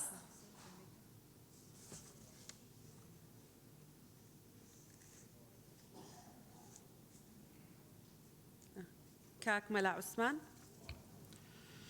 بەڕێز سەرۆکی پەرلەمان پێم وایە بەداخەوە لە ئەنجامی لێژنەکان هەندێک هەڵی زمانەوانی زۆر دەبیندرێ ینی ئەوەش لە ئەنجامی ئەوەیە کە ئەساسی لێژنەکان لەسەر تایبەتمەندی نەبووە یان ئەو ڕاوێژکارە بە ڕێزانە نیانتوانی هەستن بە ئەدای کارەکانیان ئەوە یەک پاشانەکە بەڵێ نابێ ئێمە قسە لە سەرێکێک بکەین کە خۆی لە ناو هۆڵەکە و حزوری نییە و ناتوانێت دیفاع لە خۆی بەڕێزان ڕاوێژکاران بەس ئێمە ماندویان دەکەین و ئیشان پێ باوەڕ بکە سەدان کەس تەشیری پێکردووی لەسەر بەروار و مێژ یانی هەندێک هەیە با ئێمە ڕاستیان کەینەوە کاک مەلا عوسمان قسە لەسەر مادەکە بکە بە دیاریکراوی بەڕێز سەرۆکی پەرلەمان مادەی دووەم فەقەڕەی یەکەم کە باز دەکا عەفوەن بەشی دووەمی کە دەفەرمێ بە نیشتە جێبوون ئەگەر کاکزلال باسی کرد ئەگەر هات و دوکانێکی هەژاری بوو یان شوێنێکی وا بوو مارکێتێکی بچووک بۆ خۆی دروستی کردبوو یان ئەو گوندانەی کەوا لە نزیک شارن تەجاوز نییە بۆ ئێمە پارەیان لێوە بگرین بە ناویان بکەین بۆ منە مەعسکەری ئێرانە ئەو مظەفەر ڕەشچین هەیە هەل لە ناو شارە ئەگە بەیانی کوڕێک لەگەڵ بابی خانوویەکی کردەوە بۆ حسابی تەجاوزێکی بۆ بکرێ و پارەی لێ بسێندرێ بە ناوی بکرێ ئەگەر وشەی تەجاوز بکرێ بە بەکارهێنانی زەویەکە پێم وایە گونجاوتر دەبێت و سوپاسان دەکەم بەڵێ زۆر سپاس بە گەرمی بە خێراتنی بەڕێز وەزیری شارەوانی و گەشت و گوزار کاک ساسان دەکەین هەروەها بە خێراتنی بەڕێز دکتۆرە ڤاڵا و وەزیری هەرێم بۆ کاروباری پەرلەمانەکەین شنۆخان فەرموون بەڕێز سەرۆکی پەرلەمان من پشتیوانی لە قسەکانی کاک عوسمان کاک کاروان کاک لوقمان و خاتو سەلماکەم سپاس بەڵێ زۆر سپاس دکتۆر شێرکۆ فەرموون بەڕێز سەرۆکی پەرلەمان لە ڕاستیە پێشنیار و داواکاری جوان کران پشتگیری لە زۆربیان ئەەکەم بەڵام هەوڵەدەم پشتگیری لەوانە بکەم کە دوون و بۆی ببن بە سێ و دەرەنجام جێگیر ببن لە راپۆرتی داهاتووە بۆ کۆبوونەوەی داهاتوو سەبارەت بە مادەی دوو بڕگەی یەکەم کە باس لە ماستەر پلانەکە ئەو ئیزافەیی کە داوا کرا طبعا من داخوازەکان بە تایبەتی هی مامۆستا هەلز سەرشنارخان دکتۆر ڕێبوار لەگەڵ دکتۆر ئیسماعیل ئەوە پشتگیری یەکەم بەو شێوەی کە باسم کرد مەسلەی ماستەر پلان ئەگەر نەبێ بەدیلەکەی نەخشەی وردەکاریە بەڵام نەخشەی وردەکاریش کە واقع حالی ئەو شوێنێسە بۆ نمونە هەڵەبجە ماستەر پلانی نییە، ئاکرێ ماستەر پلانی نییە. استینا دەکرێت بۆ نەخشەی وردەکاری، بەڵام نەخشەی وردەکاری باسی مستەقبەلی تیانی یعنی پلان نییە. لەبەرەوە ئەبێ ئەوەی بۆ زیاد بکەین کە بڵێین ئەگەر شوێنێک ینی بڕگە یەکەم ئەگەر شوێنێک ماستەر پلانی نەبوو ئەوە نەخشەی وردەکاری بۆ بەکار دێت تا ماستەر پلانەکەی تەواو بێت. یعنی ئەبێ هەر ئیلزامی بکەین بۆی کە ماستەر پلانی تەواو بێ لە کاتی خۆیان. سەبارەت بەم یاسایە من تەئیدی قسەکەی جەناب دەکەم ئەگەر وریان نەبین ئەم یاسایە ڕێک مەقسەدی پێچەوانە دروستەکە کە پشتگیری ئەوانە کە زێدەڕۆییان کردووە و باخ و ئەرزی زۆریان داگیر کردو ئێستا لەوانەیە بەم یاسایە ئەگەر وریان نەبین بکرێ بەنایانەوە بۆ مەساحاتانەی کە باس کراوە. بۆیە لە بڕگەی دووهەمە ئاوای لێبێ کە ئەو خانۆی لەسەر زەویەکی دروست کراوە تەنها بۆ مەبەستی نیشتەجێبوون حەسری کەین بە نیشتەجێبوون نەک کشت و کاڵی پیشەسازی بازرگانی بەکاربهێنرێت. یعنی ئەمەی تر ڕێگریە کا لەوەی کە ئەم یاسایە کە مەقسەدەکەی ڕۆحەکەی بۆ چارەسەری ناچاری زێدەڕۆیی بۆ نیشتەجێبوون ئەو ئەهێنێتە دی. و بۆ ئەوەی کە ئەم یاسایش نەبێتە مایەی زیادە مڵکی هەندێک کە دەوڵەمەند ئەبن پێی لەبری ئەوەی کە ئێمە کێشەی نیشتەجێبوونی ناچاری بۆ زێدەڕۆیی چارەسەر بکەین پێویستە ئەوەی ئەو بڕگەیە بکەین بە بڕگەی حوتەم کە ئیضافەی بکەین بە بڕای من کە بڵین نابێت کەسی زێدەڕۆکار پێشتر سوودمەند بوو بێت لە دەوڵەت و هیچ مڵکێکی تری نیشتەجێبوونی بەناو بێت. چونکە ئەگەر ئەمە بکەین ئەو کاتە زەمانەتی ئەوەکەین کە ئەمە بۆ دەوڵەمەندبوون بەکار نایەت. بەڵام ئەگەر ئەمە نەکەین ئەو کاتە طبیعی ئەبێ کە کەسێک بڕوات زەویەکی زێدەڕۆ ینی داگیر بکات و دەرەنجام ئیضافەی بکە بۆ مڵکەکانی خۆی کە بە پێچەوانی ڕۆحی ئەم یاسایە کە بۆ زێدەڕۆیی ناچاری بۆ فەقیر و هەژار و کەم دەستەکان ئەمانەیە بەکاری بێنین. زۆر سپاس. کاکێرش فەرموون. بەڕێز سەرۆکی پەرلەمان زۆربەی قسەکانی من کرا بۆیە پشتیوانی لە پێشنیاری کاک عوسمان کاک کاروان کاک لوقمان و کاک مەلا ناسر و سەلمەخان دەکەم بەنسبەت ئەو ڕێیەی کە سەبارەت بە ماستەر پلانی شارەکان من پێشنیار دەکەم کە مەرجی ماستەر پلان لا ببرێ لە زیادەڕۆیەکان لەبەرەوەی زۆربەی زیادەڕۆیەکان لە کاتێکدا کراون کە شارەکان ماستەر پلانیان نەبووە یاخود تا ئێستاش نیانە. زۆر سپاس. زۆر سپاس. کاک موسلیم لێرە نییە؟ بەڵێ. کاک جەلال فەرموون.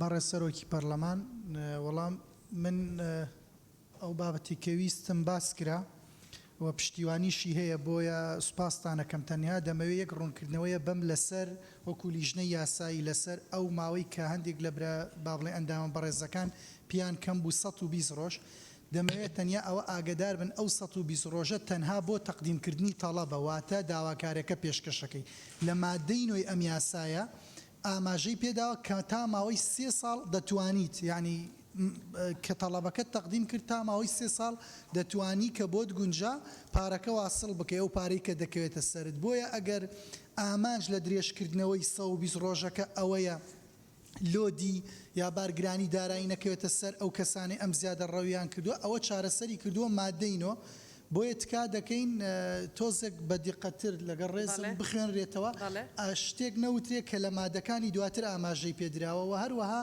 لە مادەی 5 ئەو بابەتە معالەجە کراوە کە برای بەڕێزم کاکزانا باسی کرد کە 100 مەتر ئیزافە بکرێ 100 مەتر ئیزافە کراوە بە سعری ڕۆژ پێیان دەفرۆشێ سوپاس بۆ هەمووتان. سپاس کاکمەم فەرموون.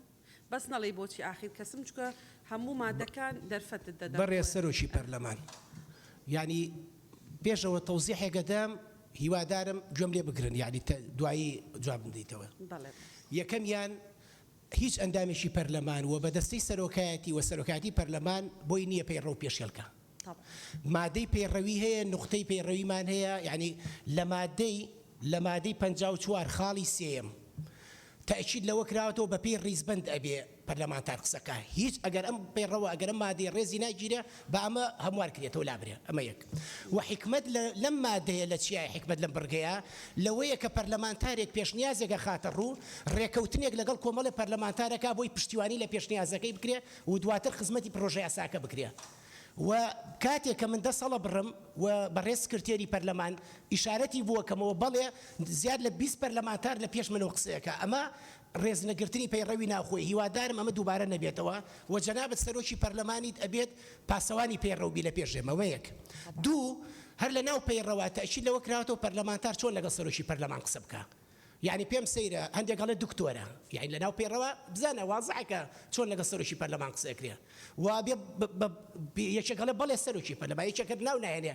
یەکێک گەڵێ خوشکی بەڕێز ئەم مەسەلانە بۆ ناو موئەسەسەیەکی گەورەی پەرلەمانی پێویستەکە بە هێند وەربگیرێەوە تەوزیحێکی منە و من بابێ مەسەرەوەی کە پەیوەنددارە بەم مادەی ئەم یاسایە تکایە ئەم مادەی ئەم یاسایە کە پەیوەنددارە بە مادەی دووەم یان من پێشنیازی زۆر مەیە بۆ هاوڕێیانم لە لیژنەی کاروباری یاسایی و هاوڕێیان لە لیژنەی شارەوانی بەشێک تکایە جەنابی سەرۆکی پەرلەمان ئەگەر هێمنی هۆڵەکەی بێ بۆی بگان مەسەلەیەک هەیە هەندێک هاوڕێ باسییان کرد من پشتیوانی لەوە کە مەسەلەی خاوەن بە خاوەنکردن لەگەڵ خاوەنداریەتی زۆر فەرقی هەیە مڵکایەتیە تەملیگ یعنی ئەوە مەسەلەی خاوەنداریەتێکە هاوڕێیانم ئەم مەسەلەیە هیوادارم طبعا لە مەرجەکانی بە خاوەنداریەتی کردنەوە بۆ شتێوەیە ئەگەر پێشنیازەکەم جێگیر بکرێ دیسانەوە لەناو ئەم بڕگانی کێشە زیێدەڕۆیی هاتووە لە کاتێکدا زیێدەڕۆیی تەئکیدی لێکم و مبالغەیە زیێدەڕۆیە مەسەلەی تەجاوز بڕگەی یەکەمیان پێشنیازم هەیە بۆ هاوڕێیان بەم شێوەیە لێ بکرێن خانووە زیێدەڕۆکە نەک زیێدەڕۆیەکە خانووە زیێدەڕۆکە بگرێتە سنووری شارەوانەکان و لەو ناچەنددا بێکە بەپێی ماستەر پلان بۆ نیشتەجێبوون تەرخان کراون پێویست بە شارەکان ناکە ماستەر پلانی قەزاونە هەر ماستەر پلان یعنی شارەکان لابرێک کافیە دووەمیان پێشنیازەکەم بەم شێوی لێکرێ ئەو بینایی لەسەر زەویەکە دروستکراوە بۆ مەبەستی نیشتەجێبوون بەکار بهێنرێت نە بۆ مەبەستی نیشتەجێبوونی زیێدەڕۆکار بەکاربهێنرێت وەکو باسمان کرد پێویستەکە لە مادەیەکەمە ڕوونەکرێتەوە کە زیێدەڕۆکار کێیەکەینە بۆ مەبەستی نیشتەجێبوونکردی یعنی ئەو کەسەی تەجاوزی کردووە بۆ بەکاربهێنرێت سێمیان ئەو کەسەی بەکردارەکی نیشتەجێ و خانوبەرەوەی و بە زیێدەڕۆی دروستکراوە هەموومانە زیادە پێویست ناکە لەبەروی وەکو وتمان لە بڕگەی یەکەمە پێناسەی زیێدەڕۆکارەکرێ بۆیە بوترێ سێەم زیێدەڕۆکار یان میراتگرە شەرعیەکانی یان ئەوانەی بە حکمی یاسا بە بەخێوکردنیان ڕاست پێدراوە داوایەکی نووسراو پێشکەش بکەن بۆ خاوەنداریەتیکردنی داوایەکی نووسراو بۆ خاوەنداریەتیکردن پێشکەش بکەن خاوەنداریەتیکردن ئیزافە بکرێن چوارەم داواکاریەکە بەپێی حکومەکانی ئەم یاسا لە ماوەیەک ئەوە 120 ڕۆژ لە ڕێکەوتی بەکاربوونی ئەم یاسایە تێپەڕ نەکات ئاراستی سەرۆکی یەکەی کارگێڕی دەکرێت بە جۆرێک مەفهوم نییە ئەمە وشەیەکی هەڵەی هاتوۆتە ناو زمانی کوردی بە جۆرێک یعنی چێ بە جۆرێک سەرجەم زانیاریەکان کەواتە ئایا باسی ژن و ژنخوازیش کرێت زۆر زانیاریکەیە پێویست ناکە بۆیە کافێ بوترێت کارگێڕی دەکرێت زانیاری و بەڵگەنامەی وشەیەک هاتوۆتە ناو فەرەنگی کوردی و پشت ڕاست دەکاتەوە لە ناو ڕۆژنامەگەری هاتووە ئەمە وشەیەکی ڕاست نییە بۆیە ئەبێ بوترێت زانیاری و بەڵگەنامەی سەلمێنراو مصدق سەلمێنراوی خاوەنداریەتی لەخۆ بگرێت پێنجەمیان نابێت خاوەنداریەتی ئیزافە بکرێت نابێت خاوەنداریەتی زیاد لە یەک پارچە زەوی نابێت خاوەنداریەتی زیاد لە یەک پارچە زەوی بکرێت بە خاوەنەکە لا ئابری خاوەنداریەتی بێتە بێژەوە بۆ کەسی داواکار یا بۆ کەسی زیادەڕۆکە لە پێناسی یەکەمی بۆ کراوە لە مادەی یەکەمە شەشەمیان مەرجە ڕوبەری زەوی بۆ خاوەنداریەتی نەک خاوەن کراو زیاتر نەبێت لە 200 مەتر دووجاوە بەو شێوەیە بمێنێتەوە زۆر سپاس زۆر سپاس ئێستا دەرفەتان دەدەم بەڕێز کاکمەم 37 ئەندامی پەرلەمان دەستی بەرز کردوێتەوە بۆی لەسەر یەک مادە قسە بکە هەر 37ەکەشی خۆ من لە ناو دڵتانە نیم ڕەنگە پێشنیاری زۆر باشیان هەبێ بیانەوێت سەبارەت بە مادەکە عەرزی بکەن هیچ ئالێتێکیش نییە بۆی هەر 37ەکە دەرفەتی بدرێتێ یەکەم کەس قسە بکە ئەندامی بەڕێزی پەرلەمان هەیە خەڵکی ینی نەشیتە ئیهتیمامی پێداوە مەجای اختصاسیەتی زیاتر لە ئەندامێکی تر داوای دەرفەت دەکات ئەندامی پەرلەمان هەیە لە یەکمان دەدەیەوێت قسە بکە ئەو بەڕێزانەی کە لە هەموو مادەکان دەیانەوێ قسە بکەن هەندێک جار لە ڕووی نازەوە دەتان خەمە ئەخیر تەسەورەکەم لێمی قبولکەن بە گەورەی خۆتان لەبەرەوەی ڕەفیقێکی ترتان دەرفەت وەرگرێ کە یەکەم جارێتی ڕەنگە لەسەر پرۆژەکە بە گشتی قسە بکە خۆزگە بمتوانێت هەرسی حوتەکەتان دەرفەتم بدانایە یەکەم کەس بوونایە بەڵام ئەمە مەسەلەیەکی ڕقەمیە نە بەدەست منە و نە بەدەست هیچ کەسێکی ترە ئەو قسانەی جەنابەت دەیکەی زۆربیان لە ڕووی زمانەوانیەوە دروستە ڕەنگە ئەستەن پێویست نەبێ سێ کەس پشتیوانیت بکە دەتوانی بینێری بۆ لیژنە ئەوان دەسەڵاتێکیان هەیە لەوەی لە ئیعادەکردنی سیاغەیە لە جیاتی خانوبەرە بنووسن خان و لە جیاتی زێدەڕۆکار بنووسن زێدەڕۆ ئەگەر هیچ کەسێکیش پشتگیری نەکردبێ و ئەگەر سەلمێندا لە ڕووی زمانەوانیەوە قسەکانی جەنابتان دروستە ئێستا دەرفەت دەدەین بە لیژنە تایبەتمەندەکان سەبارەت بە قسەکانی جەنابتان لە مادەی دووەم قسەی خۆیان کەن دوای ئەوە پشۆکەمان وەردەگرین نەتاوەکو سەعات سێ فەرموون بەڕێ سەرگی پەرلەمان هەر بۆ تاکید لەسەر قسەکانی کاکمەم بۆ دڵنیابوون بۆ ئەو ئەندام پەرلەمانەی کە ڕێزبەندی دەکەوێتە کۆتایی دواتر ئەندام پەرلەمان لە دوای ئەو قسەی ناکات تا پشتگیری لە قسەکانی ئەو بکات مادە نۆتۆیەک برگەی سێەم بە وەزحی دەڵێت ئەو حەقەی ئەندام پەرلەمانی کۆتایی قسە دەکات حەقی پارێزراوە دەڵێت لە خستنە دەنگدانی ڕایەکان پێویستە ئەو ڕایەک دەخرێتە دەنگدان بەلایەنی کەم سێ ئەندام پشتگیری ڕایەکە بکات جگەل لەو دوو ئەندامەی بۆ ئاخاوتن دەکەونە ڕێزبەندی کۆتایی یعنی دڵنیا بن هەر ئەندامێکە بکەوێتە کۆتایی بە هەند وەردەکرین بە پێی پەیڕاو زۆر سپاس زۆر سپاس لیژنەی شارەوانی قسێکتان نییە زۆر سپاس هەموو پێشنیارانەی کە کراوە پشتیوانی کراون ئێمە لە لیژنەکەمان هەڵۆدەین جێگای بکەین لە پرۆژە